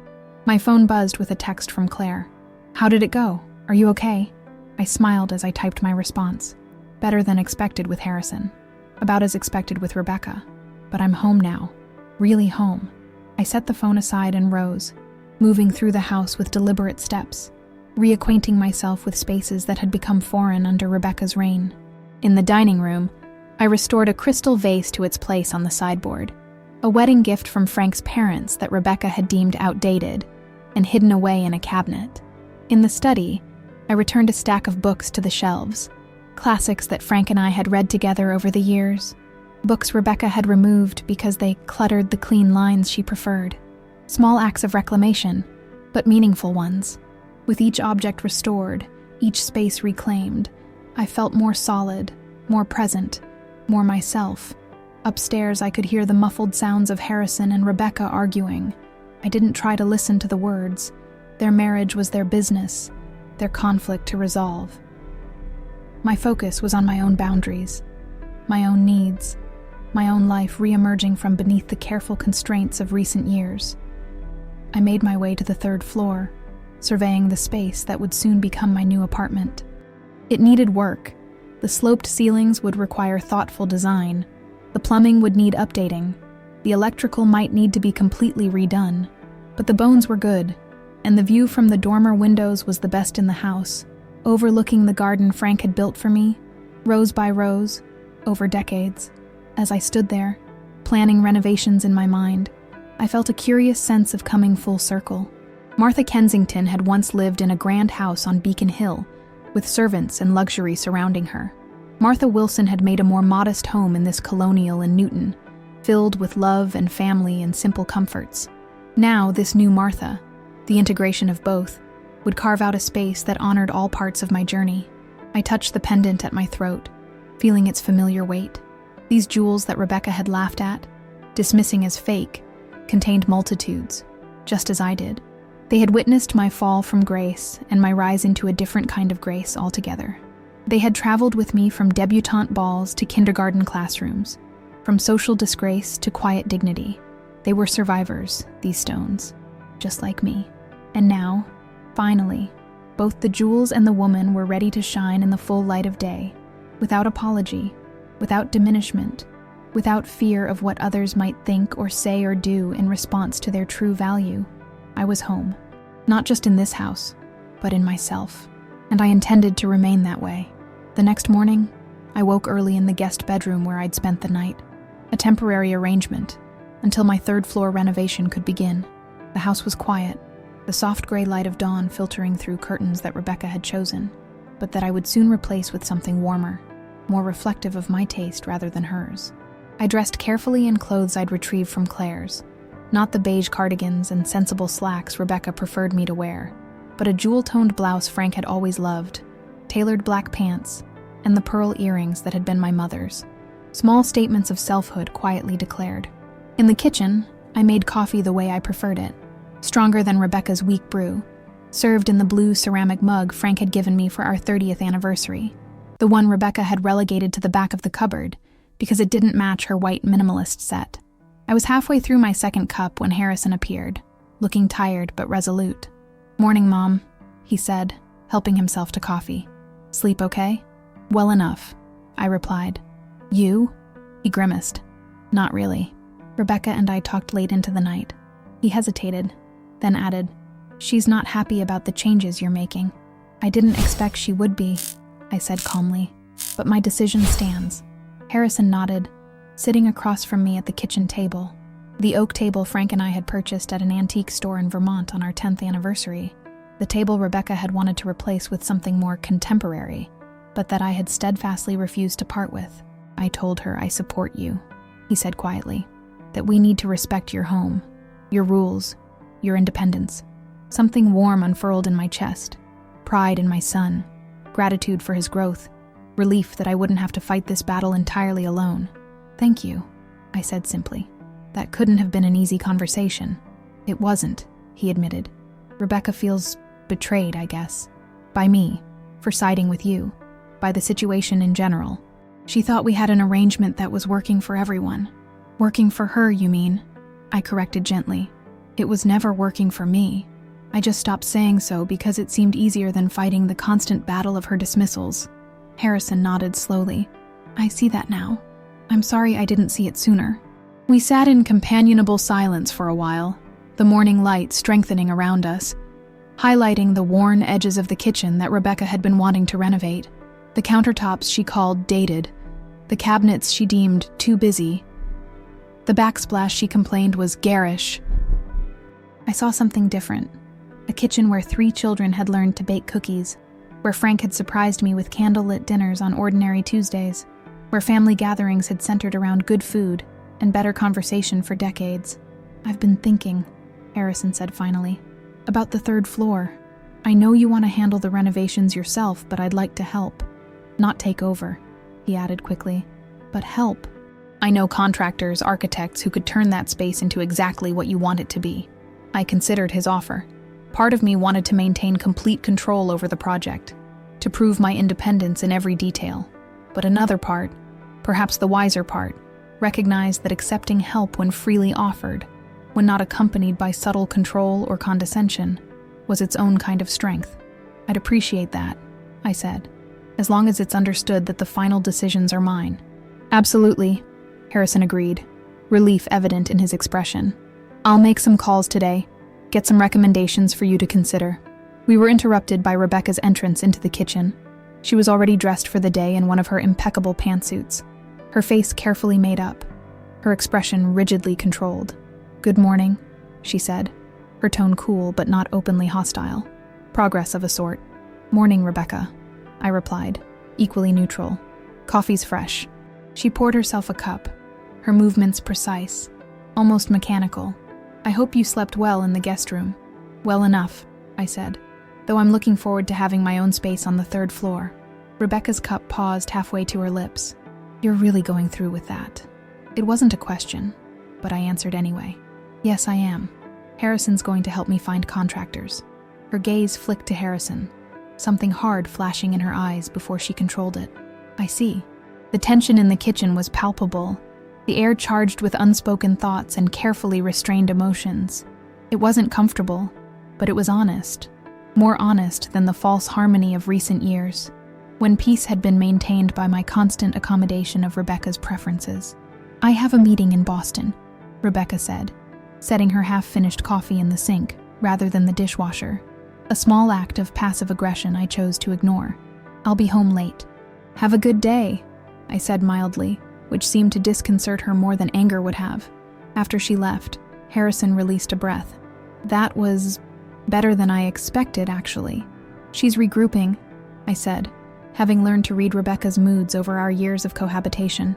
"Gathering herself, planning her next move. This isn't over." Harrison looked troubled. "You think she'll try to block the renovations? Or make things difficult?" "Probably," I acknowledged. "Rebecca doesn't surrender control easily, but I'm prepared for that. In fact, I have some calls of my own to make today." After Harrison left for work, I sat at the kitchen table with my phone, making a list of the people I needed to contact. First was my longtime attorney, Walter Simmons, who had handled Frank's will and had been managing my legal affairs for decades. Next was my financial advisor, Margaret Chen, who knew exactly what resources I had available for the renovations. Then the insurance company, to update my homeowner's policy to reflect the planned changes. But before I made any of those calls, I reached out to someone else, someone whose unexpected appearance had catalyzed this transformation in my life. Dr. Adrian Rossi answered on the third ring. "Mrs. Wilson," he said, his voice warm with genuine pleasure. "I was hoping to hear from you. How are you?" "Better than I've been in years," I told him truthfully, "and I have you to thank for it, in a way." "Me? I simply identified some jewelry. You're the one who had the courage to reclaim your story." I smiled at his modesty. "Nevertheless, your expertise provided the spark that ignited quite a significant change in my life. I've moved back into my home, truly moved back in, not just as a guest in my own space. I'm planning renovations, establishing boundaries, becoming fully myself again after years of accommodation." "I'm delighted to hear it," Dr. Rossi said sincerely. "Though I imagine not everyone is equally pleased with these developments." "That's putting it mildly," I acknowledged with a small laugh. "But that brings me to the reason for my call. I have some questions about the jewelry, about its legal status, its provenance, its security." Dr. Rossi's tone shifted to professional mode. "I'd be happy to advise you. Would you like to come to my office? These matters are perhaps best discussed in person." We arranged to meet the following day at his office in Boston. As I ended the call, I felt a curious mixture of anticipation and trepidation. The jewelry had been my private talisman for decades, known only to me. Now that its existence and value had been revealed, new considerations arose. Security, insurance, legal ownership, the Harrington family. I pushed that thought aside for the moment and proceeded with my other calls. Walter Simmons was surprised but supportive of my plans for the third-floor renovation and promised to review my property documents to ensure everything was in order. Margaret Chen confirmed that I had more than enough liquid assets to fund the project without touching my longer-term investments or considering the value of the jewelry. By early afternoon, I had laid the groundwork for my plans, establishing a framework of legal and financial support that Rebecca would find difficult to challenge should she try to interfere. It was a kind of preparation for battle, not the emotional, dramatic confrontation that Rebecca might have expected, but a careful, methodical securing of my position through proper channels and procedures. Martha Kensington had learned the hard way about the importance of legal documentation, of financial independence, of protecting oneself against unexpected reversals. Martha Wilson had applied those lessons throughout her marriage, maintaining separate accounts and clear records even while building a life of trust and partnership with Frank. Now, both aspects of myself worked in concert, drawing on decades of accumulated wisdom to secure my future. The doorbell rang, interrupting my thoughts. When I opened it, I found myself face to face with a young woman I recognized immediately as Amy Collins, Harrison and Rebecca's 20-year-old daughter, home from college for an unexpected visit. "Grandma," she said, her face breaking into a genuine smile as she embraced me. "Dad told me you were back. Really back," he said, whatever that means.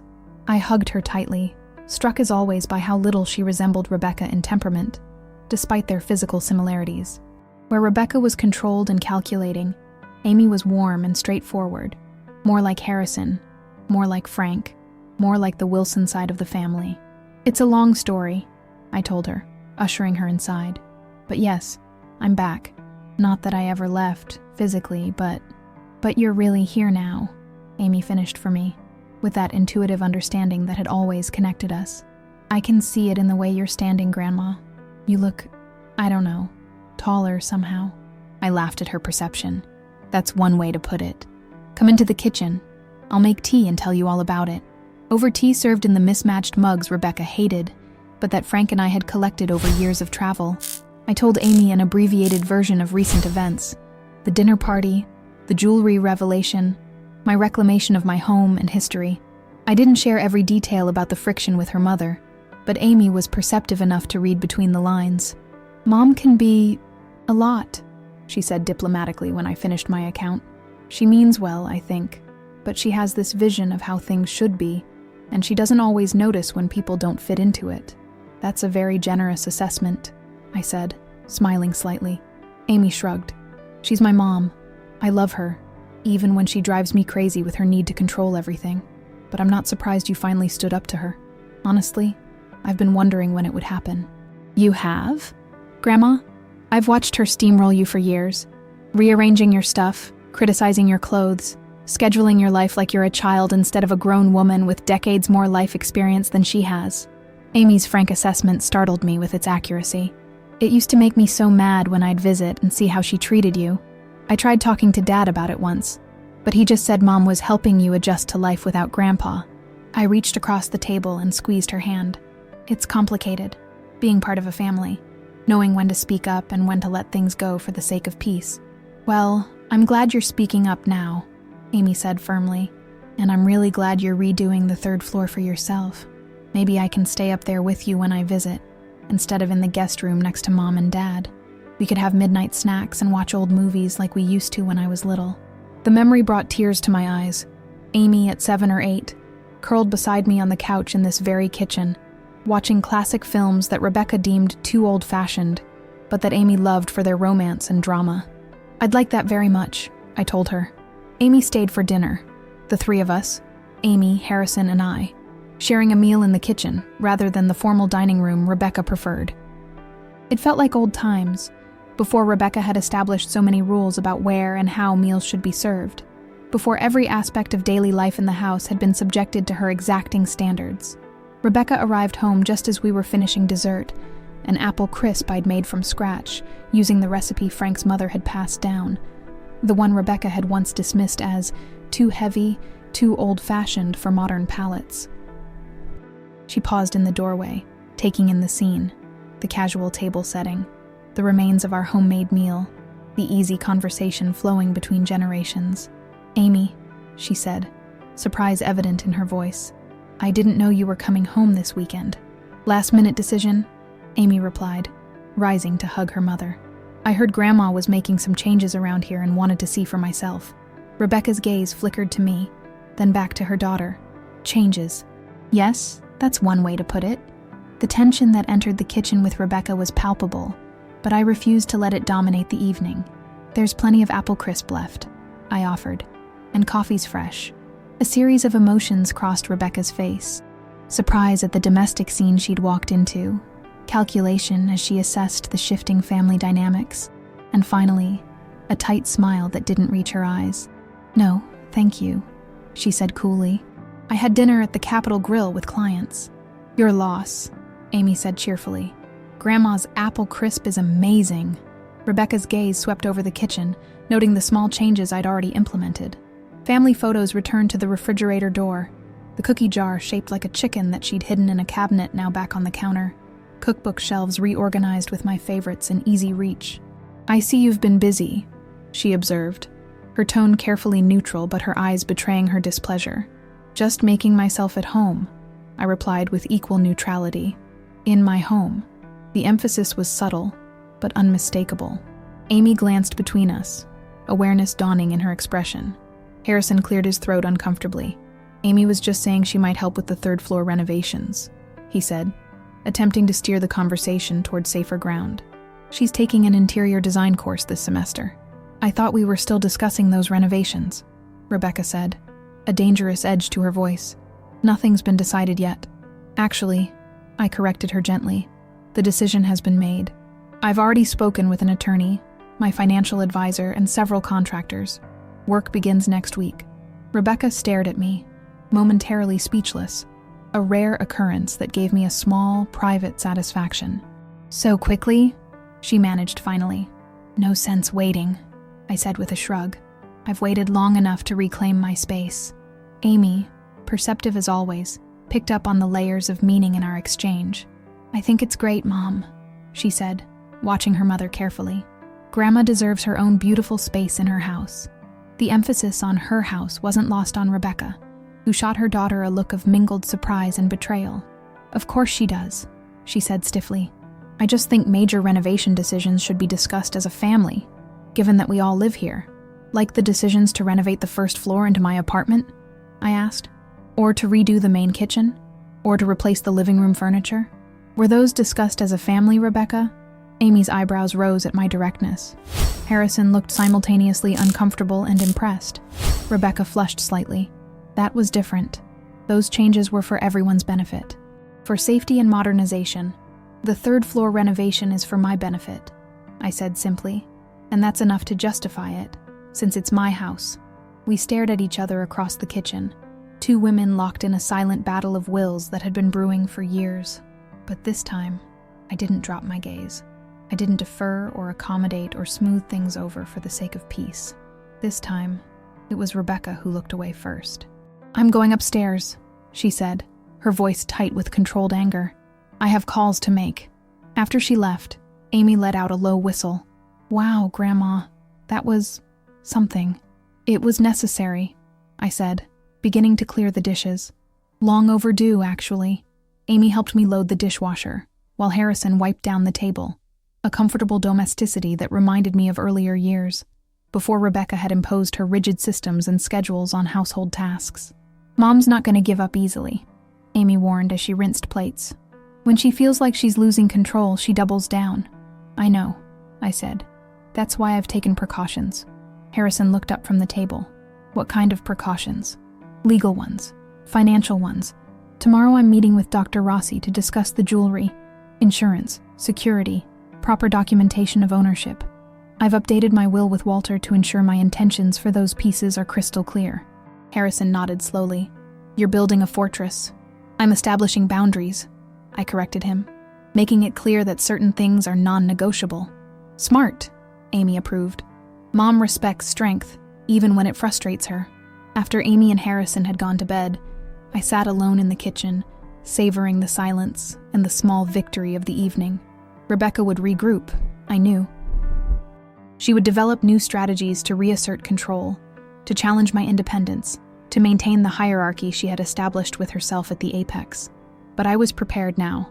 Martha Kensington, who had weathered social disgrace and financial ruin with her head held high, and Martha Wilson, who had built a life of quiet purpose and genuine love, were united in purpose. Together, we were formidable in a way neither had been alone. I touched the pendant at my throat, thinking about my appointment with Dr. Rossi the next day. The jewelry that Rebecca had dismissed as fake would now serve as tangible proof of my autonomy, my history, my value, not because of their market price, though that certainly gave me leverage in practical terms, but because of the story they contained. My story, all of it, from debutante balls to kindergarten classrooms, from social disgrace to quiet dignity. It was time for that story to be told on my terms, not as an act of revenge against Rebecca, but as an act of reclamation of myself. With that thought settling comfortably in my mind, I turned off the kitchen light and headed to the guest room that would be my temporary quarters until the third-floor transformation was complete. A temporary inconvenience en route to permanent change, a fair trade by any measure. The next morning, I dressed with particular care for my meeting with Dr. Rossi, choosing clothes that balanced elegance with practicality, a silk blouse in deep burgundy, well-tailored gray pants, low heels that were still comfortable for city walking. I wore my grandmother's pendant openly against the silk, no longer feeling the need to hide it beneath high-neck sweaters, as I often had when Rebecca was around. As I came downstairs, I found Harrison in the kitchen, already dressed for work, but lingering over coffee. "You look nice," he observed. "Meeting with Dr. Rossi today, right?" I nodded. "And then the contractor you recommended. He's coming at 2 to see the third floor. Need a ride into the city?" he offered. "I'm heading that way." The gesture touched me, simple but significant, an acknowledgement of my independence coupled with practical support. "I'd appreciate that," I said, accepting both the offer and what it represented. The drive into Boston was companionable, conversation flowing more easily between us than it had in years. At one point, Harrison glanced over at me, a question forming in his expression. "Mom," he began hesitantly, "I've been wondering something. The night of the dinner party, when Dr. Rossi examined your jewelry, he mentioned the Harrington collection, the robbery in the 1970s. I tensed slightly, knowing where this was leading. "Yes? You said you received the tiara mysteriously, that you donated it to the museum. But what about the rest of the stolen collection? Do you know what happened to it?" I considered my answer carefully. The full truth was complex, layered with ambiguities and suspicions I'd never confirmed, but I'd promised myself no more half-truths, no more careful omissions for the sake of others' comfort. "I have theories," I said finally. "Nothing I could prove in court, nothing I would want to. But yes, I think I know what happened to most of the collection." Harrison waited, letting me proceed at my own pace. "William Harrington, Charles's younger brother, never believed I should have been cast aside after my father's disgrace. He thought his family's treatment of me was unconscionable, especially his mother's demand that I return the jewelry that had been given to me as engagement gifts. You think William was behind the robbery?" "I think William believed in justice," I said carefully. "He saw how I'd been treated, not just by his family, but by all of Boston society. One day I was Martha Kensington, welcomed into the finest homes in the city. The next, I was a pariah, doors literally closed in my face, former friends crossing the street to avoid speaking to me." Harrison was quiet, absorbing this glimpse into a past I'd rarely shared. "The robbery happened a few months after I married your father," I continued. "By then, I was Martha Wilson, living a quiet life in Newton, building something new from the ashes of what had been lost. I read about it in the newspaper, the entire Harrington collection gone in one night. The safe had been opened without force, suggesting someone had the combination, like a family member would," Harrison observed. "Exactly," I agreed. "A week later, I received that package. No return address, no note. Just the diamond tiara Eleanor Harrington had worn to every significant social event for decades. Why send it to you? As a gesture, I think. An acknowledgement.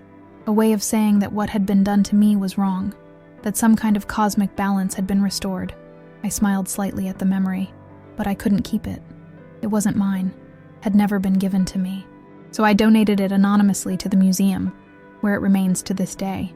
And the rest of the collection? Disappeared, I said simply.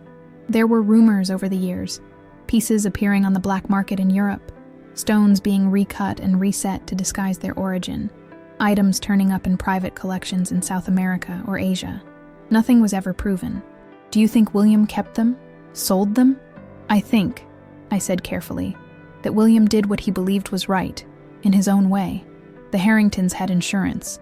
They weren't financially harmed by the loss, but their pride, their sense of untouchable privilege, that was damaged. For William, perhaps that was justice enough. Harrison considered this. Have you ever tried to contact him? William? No, I said. Some questions are better left unasked. Some thanks better left unexpressed. William and I had an unspoken understanding, I believe. That was enough. We fell silent as Harrison navigated Boston traffic, each lost in private thoughts. Finally, as he pulled up in front of the building where Dr. Rossi's office was located, Harrison spoke again. Mom, I want you to know, I'm proud of you, for surviving what happened back then, for building a new life with Dad, for standing up for yourself now, with Rebecca, all of it. The words brought unexpected tears to my eyes. Thank you, I said softly. That means more than you know. Dr. Rossi greeted me warmly when I arrived at his office, ushering me into a space that reflected his professional standing, tastefully appointed with antiques, walls lined with books about gemology and art history, discreet display cases containing examples of historic jewelry designs. Mrs. Wilson, he said, offering me a seat in a comfortable leather chair. I'm delighted you decided to consult with me. I've been thinking about your situation quite a bit since the dinner party. As have I said with a small smile, though perhaps with different considerations in mind. He nodded, understanding. Of course, you're concerned about security, insurance, proper documentation, all the practical matters that arise when valuable items are suddenly known to exist. Exactly, I confirmed. For decades, these pieces were simply family heirlooms, worn occasionally, stored safely but without extraordinary measures. Now that their true value is known, at least to a small circle, I need to be more careful. Wise, Dr. Rossi agreed. May I see the pieces again? I'd like to document them properly for insurance purposes. I had brought the jewelry in a simple velvet pouch, nothing that would attract attention on Boston streets, but secure enough for the short journey from car to office. As I placed each piece on the black velvet cloth Dr. Rossi had spread on his desk, I felt again the curious weight of history they carried, not just their provenance as part of the Harrington collection, but their role in my personal history, the transitions they had witnessed, the secrets they had kept. Dr. Rossi examined them with professional thoroughness, making notes, taking measurements, photographing each piece from multiple angles. When he finished, he sat back with a satisfied expression.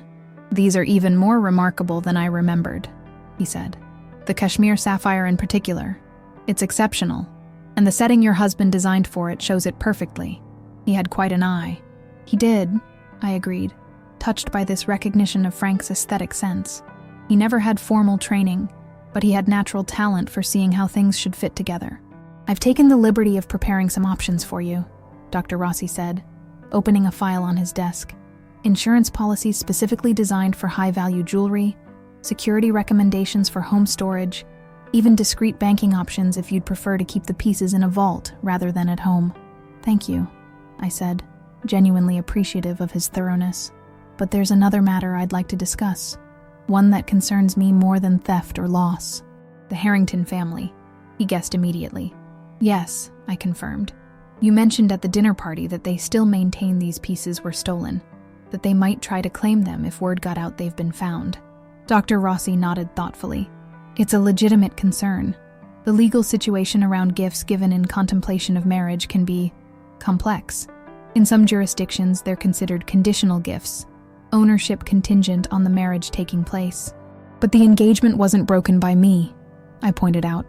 The Harringtons ended it unilaterally after my father's disgrace, which strengthens your position considerably, he agreed. Add to that the passage of time, nearly 50 years of uncontested possession, and any claim they might make would face significant hurdles, but not insurmountable ones. He considered this carefully. The law is never as clear-cut as we might wish, especially in matters involving valuable property and complicated family histories. If the Harringtons were to learn of these pieces' existence and decided to pursue legal action, it could be messy, expensive, public. I nodded, having expected as much. And what are the chances they would learn about them? From me? 0, Dr. Rossi said firmly. Client confidentiality is absolute in my practice, but from others who were at the dinner party, that's harder to predict. Rebecca, I said softly, naming the most likely source of any leak. If she thought it would benefit her in some way. Precisely, Dr. Rossi agreed. From what I observed that evening, your daughter-in-law seems pragmatic about her self-interest. A diplomatic way of putting it, I thought wryly. What would you recommend? I asked. Dr. Rossi leaned forward, his expression serious. Document everything. The history of these pieces as you understand it, how they came into your possession, the circumstances of the broken engagement. Have your attorney prepare a formal statement establishing your claim to ownership based on the gifts being freely given, the passage of time, the public abandonment of the engagement by the Harringtons. And if that's not enough, if they still challenge my ownership, then you have options, he said. You could fight it in court, a battle you might well win given the circumstances. You could negotiate a settlement, perhaps acknowledging their historical claim while maintaining your right to lifetime possession. Or, I prompted when he hesitated. Or you could take preemptive action. Reach out to the Harrington family directly, on your own terms, before anyone else can frame the narrative differently. The suggestion startled me. In nearly 50 years, I had never considered contacting the Harringtons. They existed in my mind as figures from a distant past, characters in a story that had long since concluded. Are any of them even still alive? I wondered aloud. Eleanor must be gone by now. Charles would be in his 70s. Charles Harrington III passed away about 5 years ago, Dr. Rossi informed me.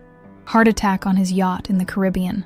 Eleanor died in the late 1990s, but William Harrington is still alive, in his mid-70s now, living in Cambridge.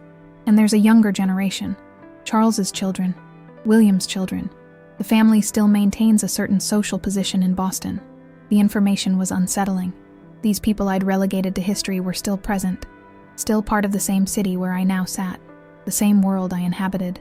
I'll need to think about this, I said finally. Consider all the implications. Of course, Dr. Rossi agreed. There's no rush to make a decision, but I would recommend moving forward with the documentation and insurance regardless. Basic protections that make sense no matter what else you decide to do.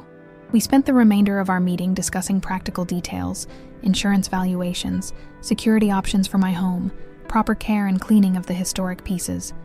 By the time I left his office, I had a comprehensive plan for protecting the jewelry's physical safety, if not its complicated legal status. As I stepped back onto Boston's busy sidewalks, I felt a curious mixture of resolution and uncertainty. The meeting with Dr. Rossi had clarified the practical steps I needed to take, but his suggestion about contacting the Harringtons had opened a door I'd long considered permanently closed. William Harrington, living in Cambridge. The boy who had once looked at me with undisguised admiration at debutante balls, who had argued with his brother about the family's treatment of me, who had perhaps, just perhaps, orchestrated a daring theft in the name of justice or revenge or both. William, who might hold answers to questions I'd never allowed myself to ask. I pushed the thought aside for the moment, focusing instead on my next appointment. The contractor Harrison had recommended was meeting me at the house that afternoon to assess the third-floor renovation. That was the immediate task, the concrete step toward reclaiming my space, my independence, my full self. The Harringtons, and whatever secrets or complications they might represent, could wait. I had waited nearly 50 years. A little longer wouldn't matter. What mattered now was moving forward with the life I was reclaiming, piece by piece, room by room, decision by decision. Martha Kensington had faced social ruin with dignity and resilience. Martha Wilson had built a life of quiet purpose and genuine love. Now, this new Martha, the integration of both, would forge ahead on her own terms, regardless of what obstacles Rebecca or anyone else might place in her path. The jewelry that had once been hidden away, dismissed as fake by those who couldn't recognize its value, would now serve as tangible proof of my right to define my own worth, not by market price or social standing, but by the strength it took to survive, to rebuild, to thrive despite everything that had been taken away. Just like the stones themselves, I had endured. And now, finally, I would shine without apology. The third-floor renovation began with surprising swiftness. The contractor Harrison recommended, a quiet, efficient man named Miguel, who listened more than he spoke, proved to be exactly what I needed. He understood immediately what I wanted. Not a sterile in-law apartment, like the downstairs space Rebecca had designed, but a true home within a home, a space that reflected my tastes, my history, my aesthetic sensibilities. Work progressed rapidly. The unused attic rooms were transformed day by day, walls reconfigured, plumbing updated, electrical systems modernized. I visited the site daily, making decisions about everything from light fixtures to flooring materials to the precise shade of blue for the bathroom tiles. Rebecca watched these developments with barely concealed resentment. She had tried, in the beginning, to insert herself into the process, suggesting finishes, questioning my choices, attempting to schedule meetings with Miguel when I wasn't available. But I had been clear with everyone involved. This was my project, my space, my decision-making authority. After a particularly tense exchange over kitchen cabinets, where I had firmly overruled her preference for white minimalism in favor of warm cherry wood, Rebecca had retreated into cold formality. She spoke to me only when necessary, her tone rigidly polite, her eyes never quite meeting mine. Harrison navigated the tension as best he could, supporting my decisions while trying not to antagonize his wife further. Amy, who had extended her visit from college by an additional week, became my enthusiastic ally, helping with design decisions and running interference when Rebecca became particularly difficult. The jewelry remained secure in a safety deposit box Dr. Rossi had arranged, removed from the house until proper security measures could be installed as part of the renovation. I wore only my wedding band during this time, a simple gold circle that Frank had placed on my finger 48 years earlier, the most precious piece in my collection despite its modest monetary value. 3 weeks into the renovation, with the third floor taking beautiful shape, I received an unexpected message. Dr. Rossi called early one morning, his tone carefully neutral. "Mrs. Wilson, I hope I'm not disturbing you. Something has come up that I thought you should know about immediately." A chill ran through me. "What is it?" "William Harrington has been making inquiries about your jewelry." I sat down abruptly on the edge of my bed. "How? Who told him?" "That's unclear," Dr. Rossi said. "But he approached a colleague of mine yesterday, asking very specific questions about pieces that match the description of yours, mentioning you by name, both as Martha Wilson and as Martha Kensington." My mind raced, considering the possibilities. Who could have reached out to William? Rebecca was the obvious suspect, but how would she have even known how to contact him? And what would she hope to gain by involving the Harringtons? What exactly did he want to know? I asked. Whether the pieces had been authenticated, their current value, their location. Dr. Rossi's voice was grave. My colleague revealed nothing, of course. But the fact that William is asking these questions suggests someone has already given him significant information. Do you think he intends to make a claim on them? Legally, I mean? Dr. Rossi hesitated. That's difficult to say without speaking to him directly. It could be simple curiosity, or concern about potential family embarrassment if the story became public. Or yes, possibly preparation for a legal challenge. I closed my eyes briefly, trying to process this new complication. What do you recommend? As I suggested before, you might consider a preemptive approach. Contact William yourself, on your terms, before this progresses any further through other channels. The thought was simultaneously alarming and oddly appealing. William Harrington, the boy who had danced with me at debutante balls, who had once confided that he thought his brother was the luckiest man in Boston to be engaged to me, who had been the only member of the family to send a note of condolence after my father's suicide. William, who might have orchestrated the theft of his family's jewelry collection as an act of justice on my behalf. Do you have his contact information? I asked. I do, Dr. Rossi confirmed. And Mrs. Wilson? I think time might be of the essence here. If he's already making inquiries, I understand, I said. Please send me his information. I'll reach out today. After ending the call, I sat quietly for several minutes, gathering my thoughts. This confrontation with the past had been inevitable. Perhaps, from the moment Rebecca had laughed at my fake jewelry, and Dr. Rossi had revealed its true value in history. The carefully constructed wall between Martha Kensington and Martha Wilson had been crumbling for weeks now. This would simply accelerate its collapse. I dressed with particular care that morning. A silk blouse in deep forest green that brought out the color of my eyes, tailored black pants, low heels, my hair freshly trimmed in a style that framed my face more flatteringly than the practical cut Rebecca had insisted upon. Small acts of self-reclamation that had become important to me in recent weeks. Harrison was already gone for the day, and Rebecca had mentioned plans with her sister.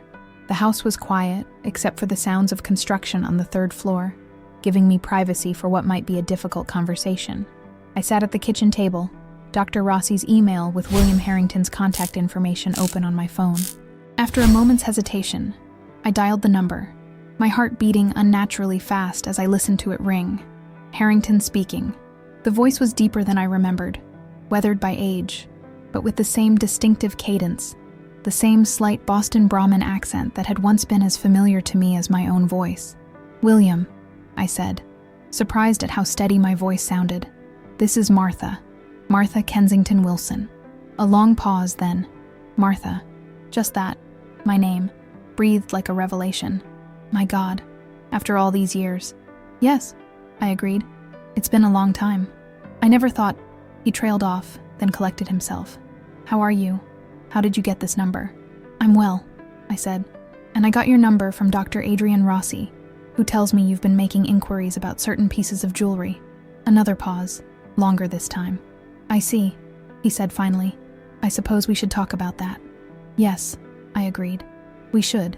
In person, preferably. Of course." He sounded slightly flustered, as if events were moving faster than he had anticipated. "Would you be willing to meet? Perhaps for lunch?" We arranged to meet at a small restaurant in Cambridge the following day. Neutral territory, a public place, but quiet enough for a private conversation. As I ended the call, I felt oddly calm despite the enormity of what had just transpired. After nearly 50 years of silence, I would face William Harrington again, would speak directly about matters we had both left carefully unaddressed for decades. I was so absorbed in my thoughts that I didn't hear Rebecca return until she spoke from the doorway. "Who was William Harrington?" she asked, her tone casual but her eyes sharp with interest. I looked up, startled. "How long have you been standing there?" "Long enough," she said, moving into the kitchen with deliberate steps. "You're meeting someone named William Harrington tomorrow. Someone from your past, obviously. Someone connected to the jewelry." She smiled thinly. "I'm not stupid, Martha." I studied her face, trying to gauge how much she knew, what her interest might be. "William Harrington was the brother of my former fiancé," I said finally, seeing no reason to lie about facts she could easily discover elsewhere. "We haven't spoken in nearly 50 years. Until now," Rebecca observed. "How interesting. And what prompted this reunion after so long?" "He's been asking questions about my jewelry," I said carefully. "I'd like to know why." Rebecca's expression gave nothing away, but something in her posture, a slight tensing perhaps, caught my attention. "Did you contact him, Rebecca?" I asked directly. She laughed, the sound brittle in the quiet kitchen. "Me? Why would I contact someone I've never met, from a life you kept hidden from all of us for decades?" It was a deflection, not a denial, I noted. "Someone told William about the jewelry," I pressed. "Someone who was at your dinner party, who heard Dr. Rossi identify the pieces as part of the Harrington collection." Rebecca shrugged elegantly. "People talk, Martha, especially in certain circles. Boston society may be larger than it was in your day, but it's still interconnected. Word gets around." There was something in her tone, a hint of satisfaction perhaps, or triumph, that confirmed my suspicions. Rebecca had indeed found a way to contact William, had deliberately set in motion this confrontation with my past. "What did you hope to gain?" I asked quietly. "By involving the Harringtons." The pretense of innocence dropped from her face, replaced by a calculating expression I knew all too well. "Information, primarily. You've been so secretive about your past, about these supposedly valuable jewels. I simply thought the Harringtons might have a different perspective on their provenance." "You thought they might have a claim to them?" I translated. "That they might challenge my ownership." Rebecca smiled, not bothering to deny it. "It seemed possible. given what Dr. Rossi said about the collection being lost after a robbery. Lost things tend to have legal owners who want them back. The calculated cruelty of it, the deliberate attempt to destabilize my position just as I was reclaiming my independence, should have angered me. But instead, I felt an odd sort of clarity, as if the final piece of a puzzle had clicked into place. "You've never really seen me, have you, Rebecca?" I asked, the question genuinely curious rather than accusatory.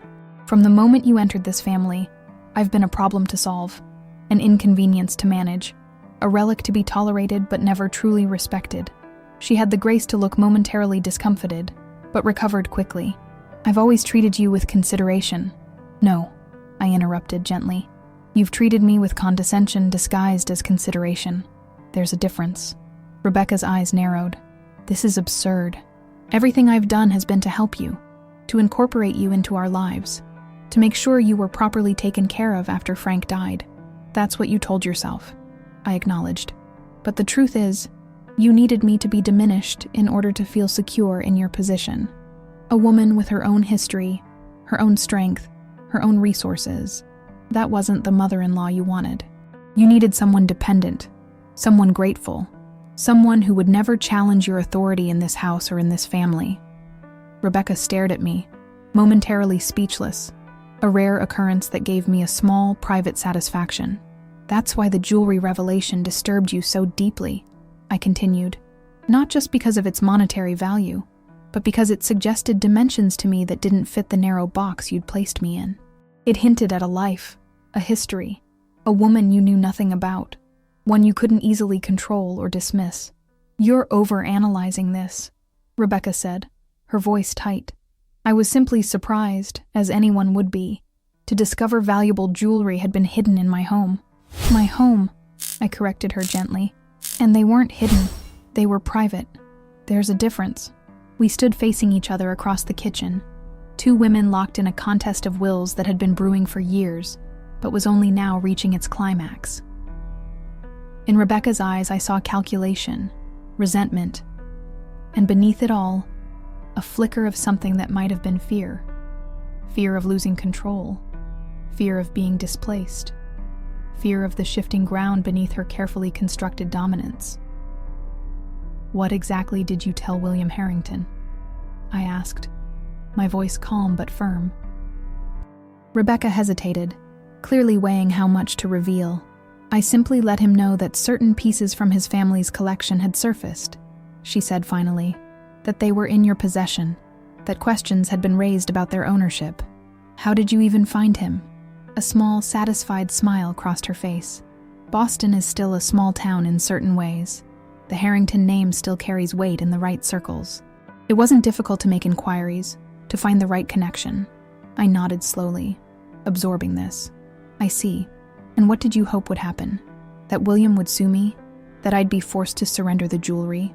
That I'd be humiliated, exposed as some kind of thief after all these years?" "I thought the truth should come out," Rebecca said, lifting her chin slightly, "whatever that truth might be." "No," I said, the word quiet but firm. "You hoped for a specific truth, one that would undermine me, restore your position of control, put me back in the convenient box you'd assigned me to.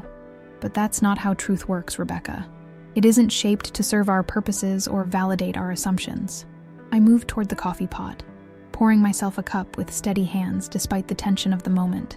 It was a small act of normalcy, of claiming space, of refusing to be rattled by Rebecca's machinations.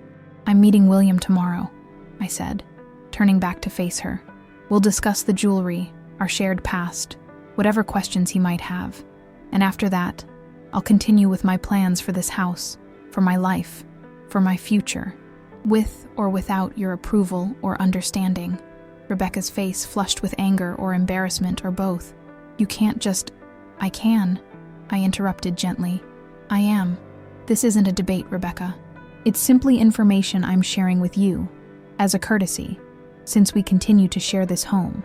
The distinction, information shared as a courtesy, not permission requested or approval sought, was deliberate and unmistakable." Rebecca recognized it immediately, her expression hardening. "Harrison won't support this," she said, playing what she clearly considered her strongest card. Once he understands what's really happening, Harrison already understands, I said simply. More than you realize.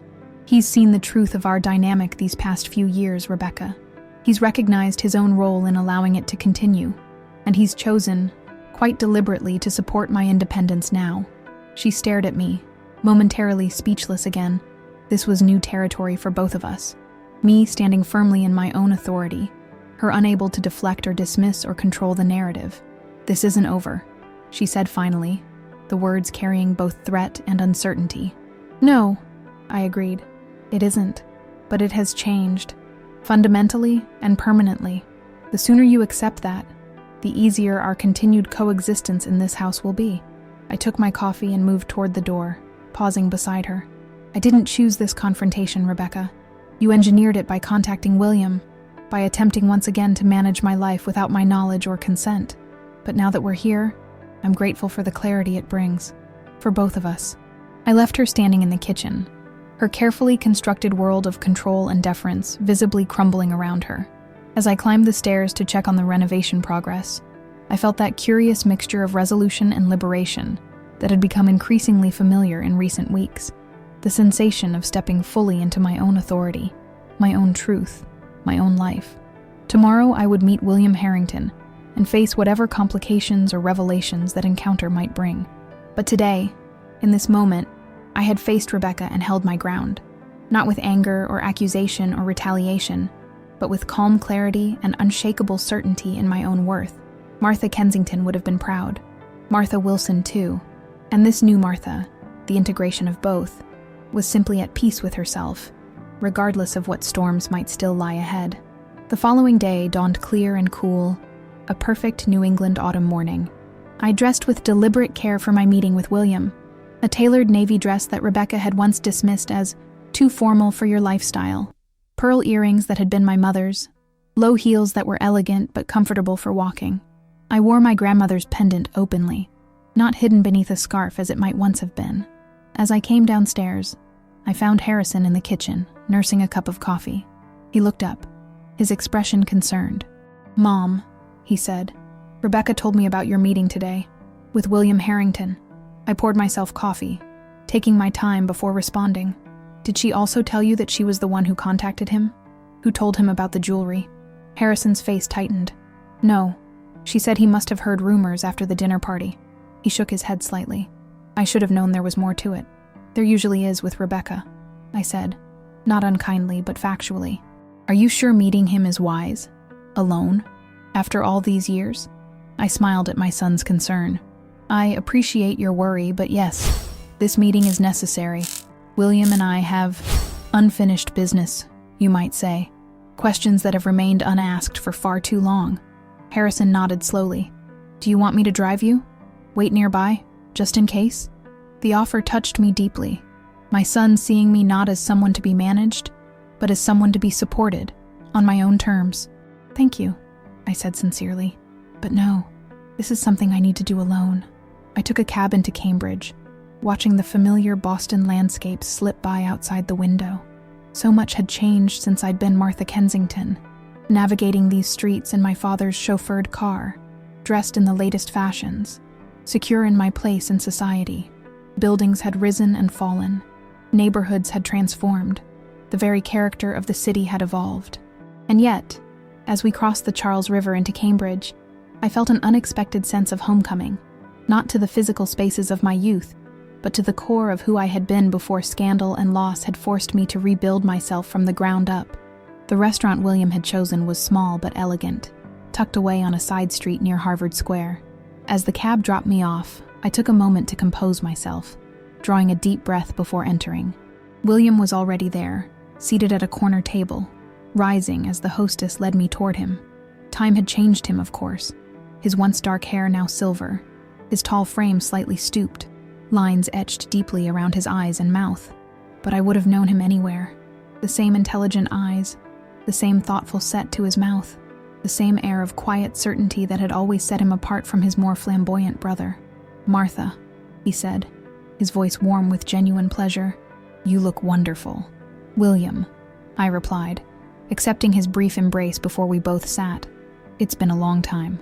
Nearly 50 years, he agreed, his gaze taking in my appearance with undisguised appreciation. Though you wouldn't know it to look at you. I laughed softly. Flattery, William? Some things never change. Not flattery, he corrected gently. Simple observation. You carry yourself differently than you did at 20, but with no less grace. More, perhaps. The waiter appeared with water and menus, giving us both a moment to gather our thoughts. When he departed, William leaned forward slightly. I must admit, I was surprised by your call, he said, though perhaps I shouldn't have been. You always did prefer direct approaches to problems. Is that what this is? I asked. A problem? He smiled slightly. That depends on your perspective, I suppose. On what you believe happened 50 years ago and why. I studied his face, searching for clues to his thoughts, his intentions. What do you believe happened, William? He sipped his water, considering his answer carefully. I believe my family treated you abominably after your father's disgrace. I believe my brother was a coward who didn't deserve you. I believe my mother was a social climber who cared more about appearances than human decency. The bluntness of his assessment startled me, though it shouldn't have. William had always been the truth-teller in the Harrington family, the one who named what others preferred to leave tactfully unsaid. And the jewelry? I asked. The robbery? His expression remained carefully neutral. What about it? Rebecca tells me you've been asking questions. About specific pieces. Pieces that match the description of what I have. William's mouth tightened slightly at the mention of Rebecca. Your daughter-in-law is quite persistent. She contacted me through a mutual acquaintance, suggesting that certain items from the Harrington collection had surfaced in your possession. She implied that their provenance might be questionable. Anger flashed through me at Rebecca's deliberate attempt to cast suspicion on my ownership, but I kept my expression controlled. And what did you tell her? Very little, William said. I said I would look into the matter personally, which I have been doing, in my own way. By asking questions around Boston about my jewelry, I clarified. He nodded. I needed to confirm what pieces we were talking about, their condition, their current whereabouts, without alerting other members of the family who might have different perspectives on how to proceed. I considered this. Other members like Charles's children? Your sister Eleanor's son? Exactly, William confirmed. The younger generation didn't live through what happened. They don't understand the complexities of that time. They know only that certain valuable family pieces disappeared decades ago, that there was a scandal that was quickly hushed up, that questions were never fully answered. And you? I asked directly. What do you understand about those disappeared pieces, William? Our eyes met across the table, direct, unflinching, laden with unspoken knowledge. I understand, he said carefully, that justice sometimes takes unexpected forms, that what is legal is not always what is right, that certain losses are more than balanced by certain gains. It wasn't a confession, not exactly, but it was close enough to confirm what I had long suspected. William had been behind the robbery, or at least had orchestrated it, had enabled it, had ensured its success. The tiara, I said quietly. You sent it to me. It wasn't a question, but he answered anyway. It seemed fitting. My mother's prized possession, the crown jewel of her social aspirations, returned to the woman she had so callously discarded when those aspirations were threatened. I couldn't keep it, I told him. It wasn't mine, had never been given to me. I know, he said, surprising me. I tracked its journey to the Museum of Fine Arts, an anonymous donation of a Victorian-era piece that deserved preservation. Very cleverly done, Martha. Not cleverly enough, apparently, I observed. Since you found it. He smiled slightly. I've always paid attention to details others overlook. It served me well in life. He paused, then added, just as your resilience has served you. Kindergarten teacher, wife, mother, you rebuilt your life completely after we destroyed your old one. Not completely, I corrected him gently. I kept certain things, certain pieces of myself, certain tangible reminders. The pendant, he said, nodding toward my throat where my grandmother's diamond hung openly for the first time in decades. The sapphire ring, the emerald bracelet. Gifts, I said firmly, given to me during my engagement, not part of the robbery. I know, William said simply. I never included them in the inventory that was removed that night. They were already yours, legally and morally, no matter what my mother might have claimed afterward. The confirmation, spoken aloud after decades of uncertainty, lifted a weight I hadn't fully acknowledged was still there. William knew. He had always known, had acted accordingly, with his own sense of justice and restitution. "Why are you asking about them now?" I asked. "After all this time?" William sighed, suddenly looking every one of his 75 years. "Because your daughter-in-law's inquiry stirred up old questions in certain quarters.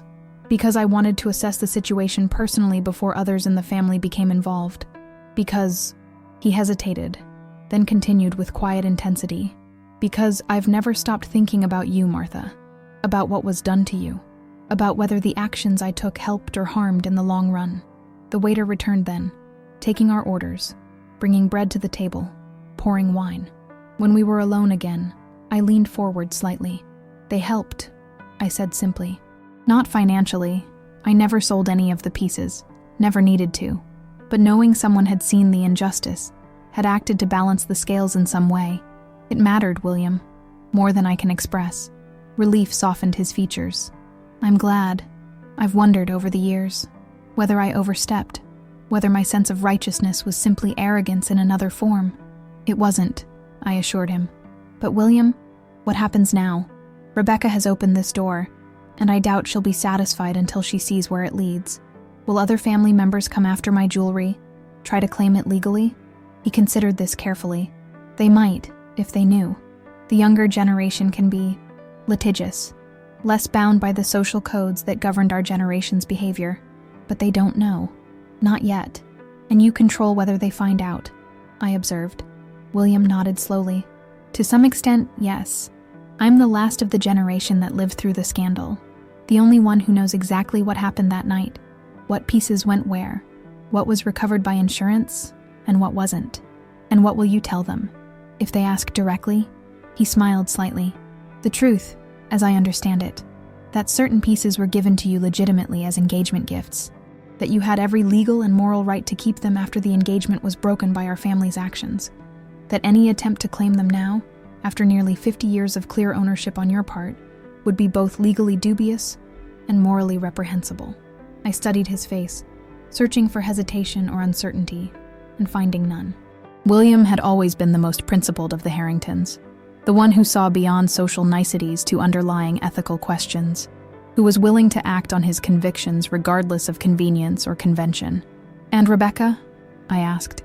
"What will you tell her?" A hardness entered his expression. "Nothing she wants to hear, I assure you. I disliked her on principle the moment she contacted me with her insinuations and calculated questions. Meeting her in person only confirmed that initial assessment." "You met her?" This was news to me. "Briefly," William confirmed. "She insisted on a preliminary discussion before I reached out to you directly. She's quite determined, your daughter-in-law, convinced of her own cleverness." I couldn't help smiling slightly at his diplomatic description of Rebecca's less endearing qualities. "She's been the primary architect of my diminishment these past few years," I said, "though I allowed it to happen, which is its own kind of responsibility." "And now," William asked, "you're reclaiming your space, your independence, hence the pendant worn openly, the straightened posture, the direct gaze I remember so well from the young Martha Kensington." His perception startled and pleased me. "Yes," I confirmed. "Recent events have awakened something in me, something I had allowed to go dormant for too long." "Good," he said with simple approval. "It suits you, this reclamation, this integration of who you were then and who you became after." We spoke for another hour, sharing the broad outlines of our lives since that long-ago time when we had moved in the same social circles. William had married briefly in his 30s, divorced amicably, built a successful career in academia, authored several well-received books on economic history. He had no children, few close family ties remaining, but seemed content with his life of intellectual pursuits and quiet independence. As our meal concluded, he reached across the table, covering my hand briefly with his. "Martha," he said, his tone serious again, "about the jewelry, I want you to know that I will handle any inquiries from the family. You won't be troubled by claims or accusations or legal maneuvers. I give you my word on that." "Thank you," I said, genuinely touched by his protectiveness after all these years. "But William, I'm prepared to defend my ownership if necessary. I've already consulted with legal advisors, documented the history of these pieces as I understand it. I'm not afraid of confrontation anymore." He smiled, pride evident in his expression. "I never doubted your courage, Martha. Not when you were 20, not now. But some battles aren't worth the energy they consume. Let me handle this one for you. Consider it a small repayment for old debts." As we parted outside the restaurant, William hesitated, then asked quietly, "May I see you again? Not about the jewelry or the past, but as friends who have traveled long roads and might enjoy comparing notes on the journey." The request touched me deeply, not romantic in nature, but genuine in its expression of connection, of shared history, of mutual respect. "I'd like that," I said sincerely. "Very much." He smiled, the expression transforming his serious face into something almost boyish despite his age. "Good. I'll be in touch." As I watched him walk away, disappearing into the flow of Cambridge foot traffic, I felt an unexpected sense of completion. Not an ending, exactly, but the closing of a circle that had remained open for decades. William and I had finally spoken directly about matters we had left carefully unaddressed for nearly 50 years. The truth had been acknowledged, if not fully articulated. The past had been honored without allowing it to overshadow the present. I returned home to find Rebecca waiting in the living room, her posture tense, her expression a careful mask of neutrality that didn't quite conceal the calculation beneath. "How was your lunch?" she asked, the casual question belied by the intensity of her gaze. "Illuminating," I said simply, hanging my coat in the closet with deliberate normalcy. William and I had a great deal to discuss after 50 years of silence. "About the jewelry, I assume," Rebecca pressed. "About its provenance, among other things," I agreed, moving into the living room and sitting across from her, unruffled by her obvious fishing for information. "And?" she prompted when I didn't elaborate. "What did he say about the Harrington collection? About the pieces you have?" I studied her face, noting the barely concealed eagerness, the anticipation of some revelation that would serve her purposes. In that moment, I felt not anger, but a curious sort of pity. Rebecca had engineered this confrontation with my past, hoping it would undermine me, restore her position of control, put me back in the convenient box she had assigned me to. Instead, it had only strengthened my resolve, clarified my position, connected me more fully to the integration of Martha Kensington and Martha Wilson that was emerging with each passing day. "William confirmed exactly what I've said all along," I told her calmly. "The pendant, the sapphire ring, and the emerald bracelet were gifts given to me during my engagement to Charles Harrington. They were mine to keep, legally and morally, even after the engagement ended.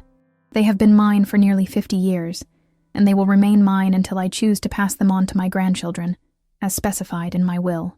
Rebecca's face flushed slightly. "He can't possibly know that for certain.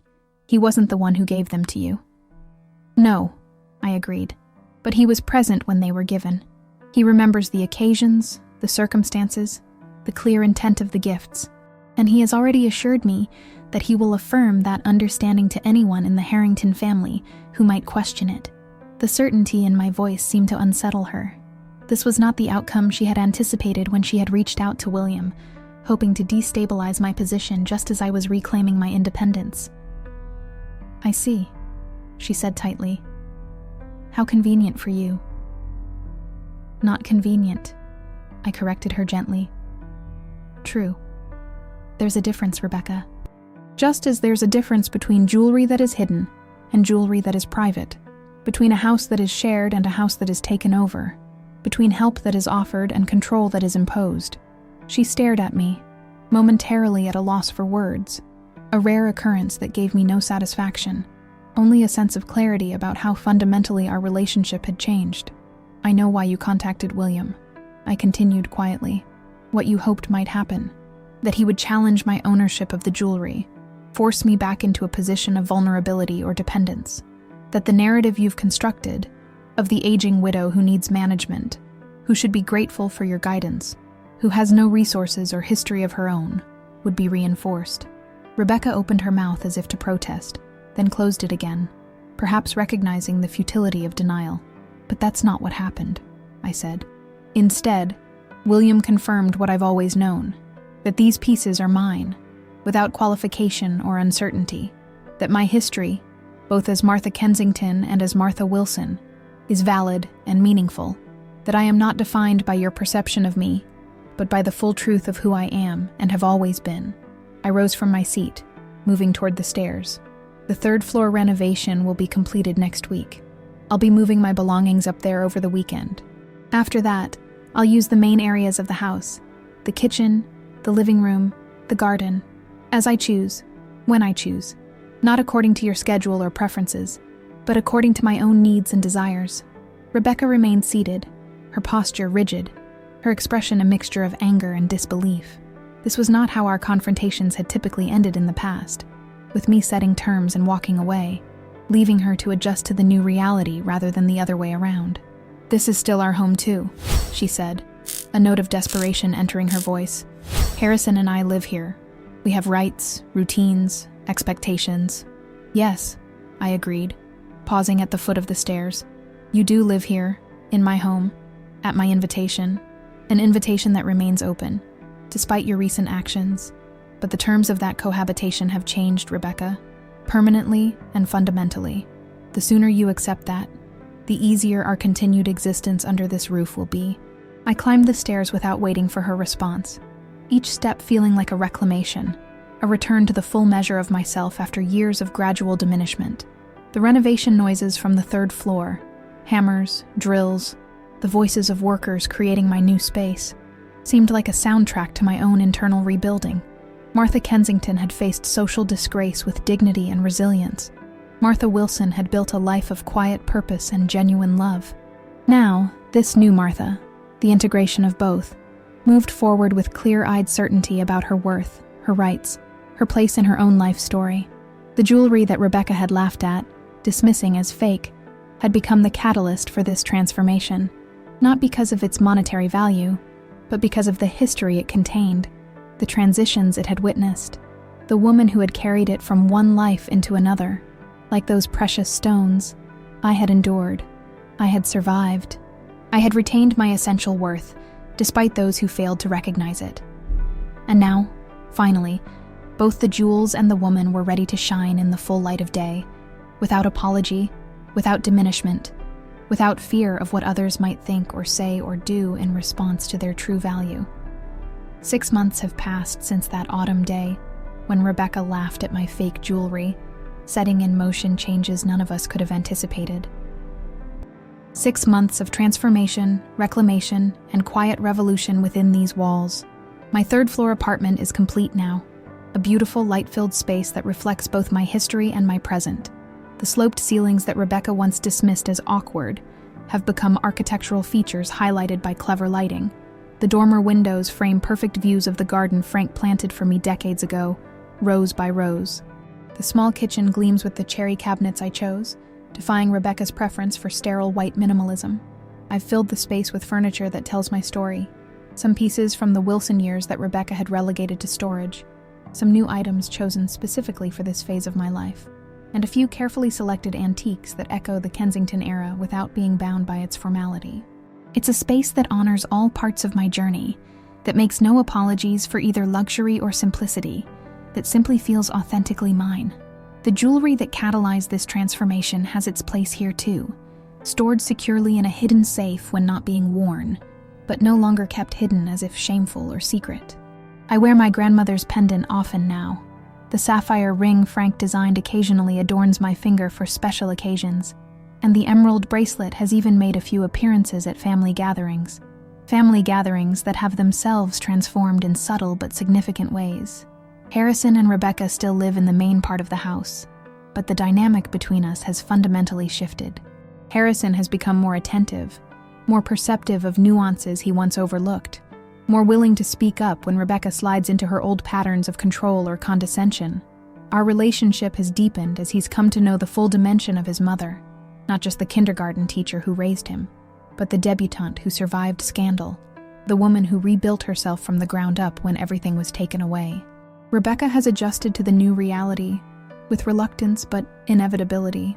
She no longer schedules my haircuts without asking, no longer rearranges my belongings without permission, no longer speaks about me as if I'm not in the room. The change isn't born of genuine respect, perhaps, but of pragmatic recognition that her former methods no longer work, that her assumptions about my dependency have been irrevocably shattered. We maintain a careful civility, neither warm nor openly hostile. She has her domain, I have mine, and we navigate shared spaces with mutual acknowledgement of boundaries that would have been unthinkable a year ago. It's not perfect, but it's honest, more honest than the false harmony of recent years, when peace had been maintained by my constant accommodation of her preferences. Claire visits more often now, sometimes staying in my third-floor guest room rather than the main house, creating space for mother-daughter conversations that range wider and dig deeper than before. Michael calls weekly instead of monthly, his interest in my life seemingly awakened by the revelation that his mother contains multitudes he never suspected.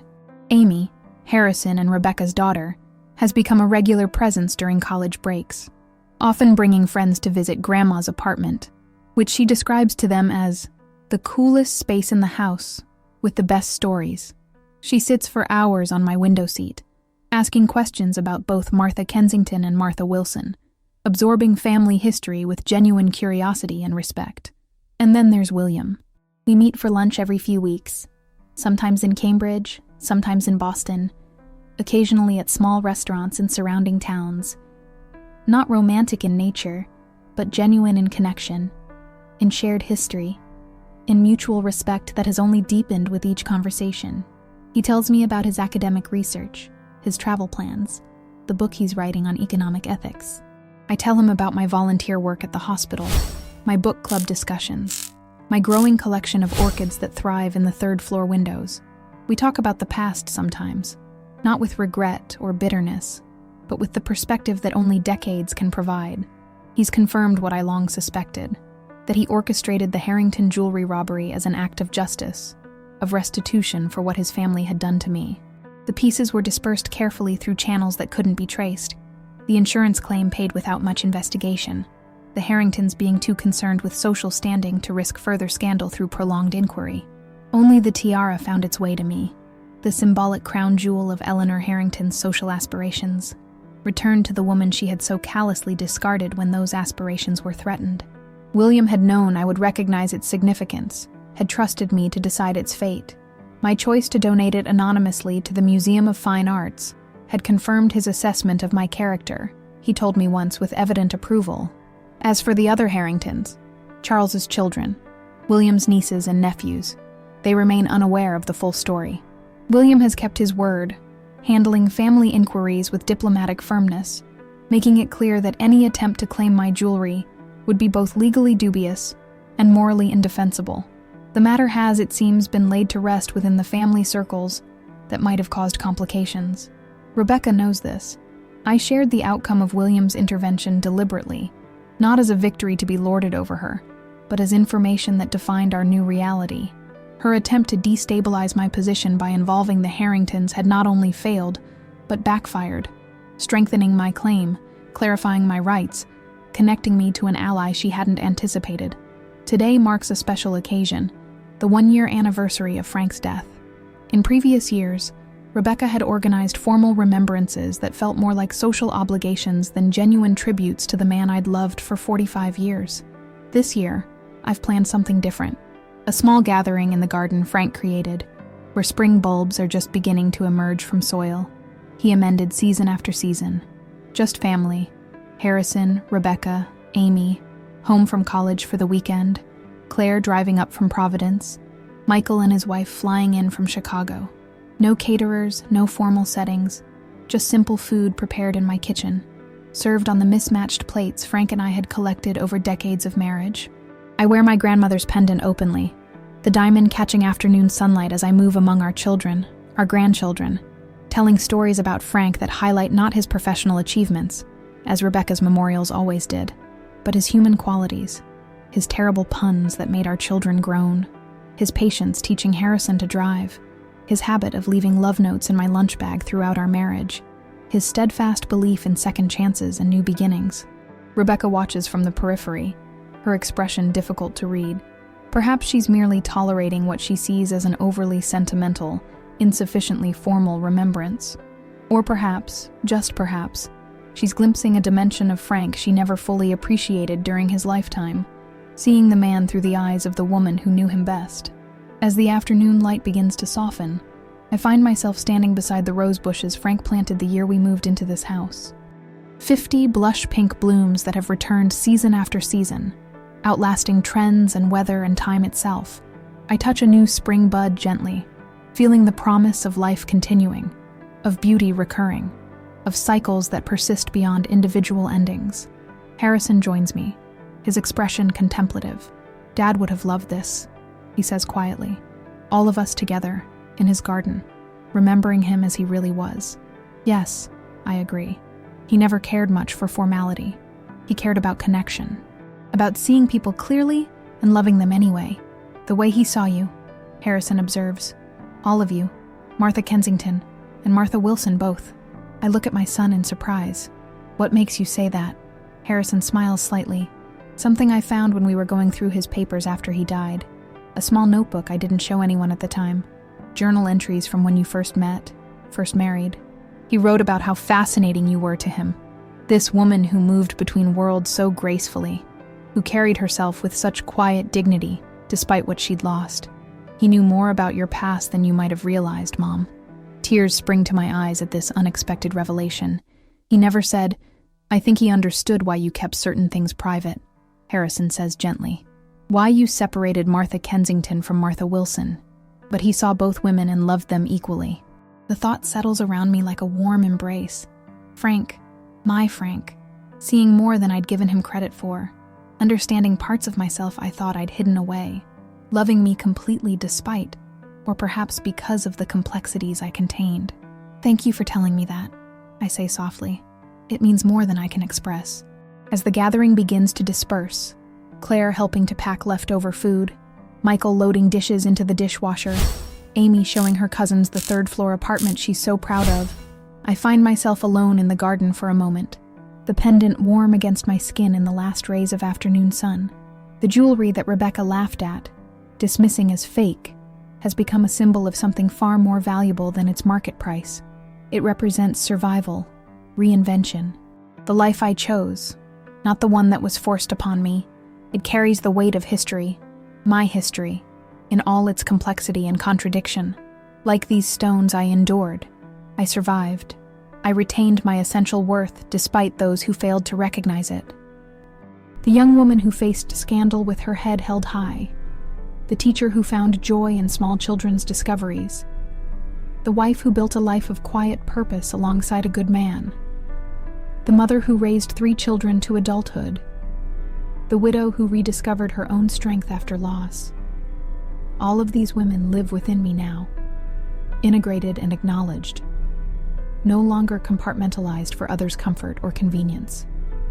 Rebecca may never fully understand or appreciate this truth. She may continue to see me through the narrow lens of her own preferences and prejudices, but her perception no longer defines my reality, no longer constrains my choices, no longer diminishes my sense of self. I am Martha Eleanor Kensington Wilson.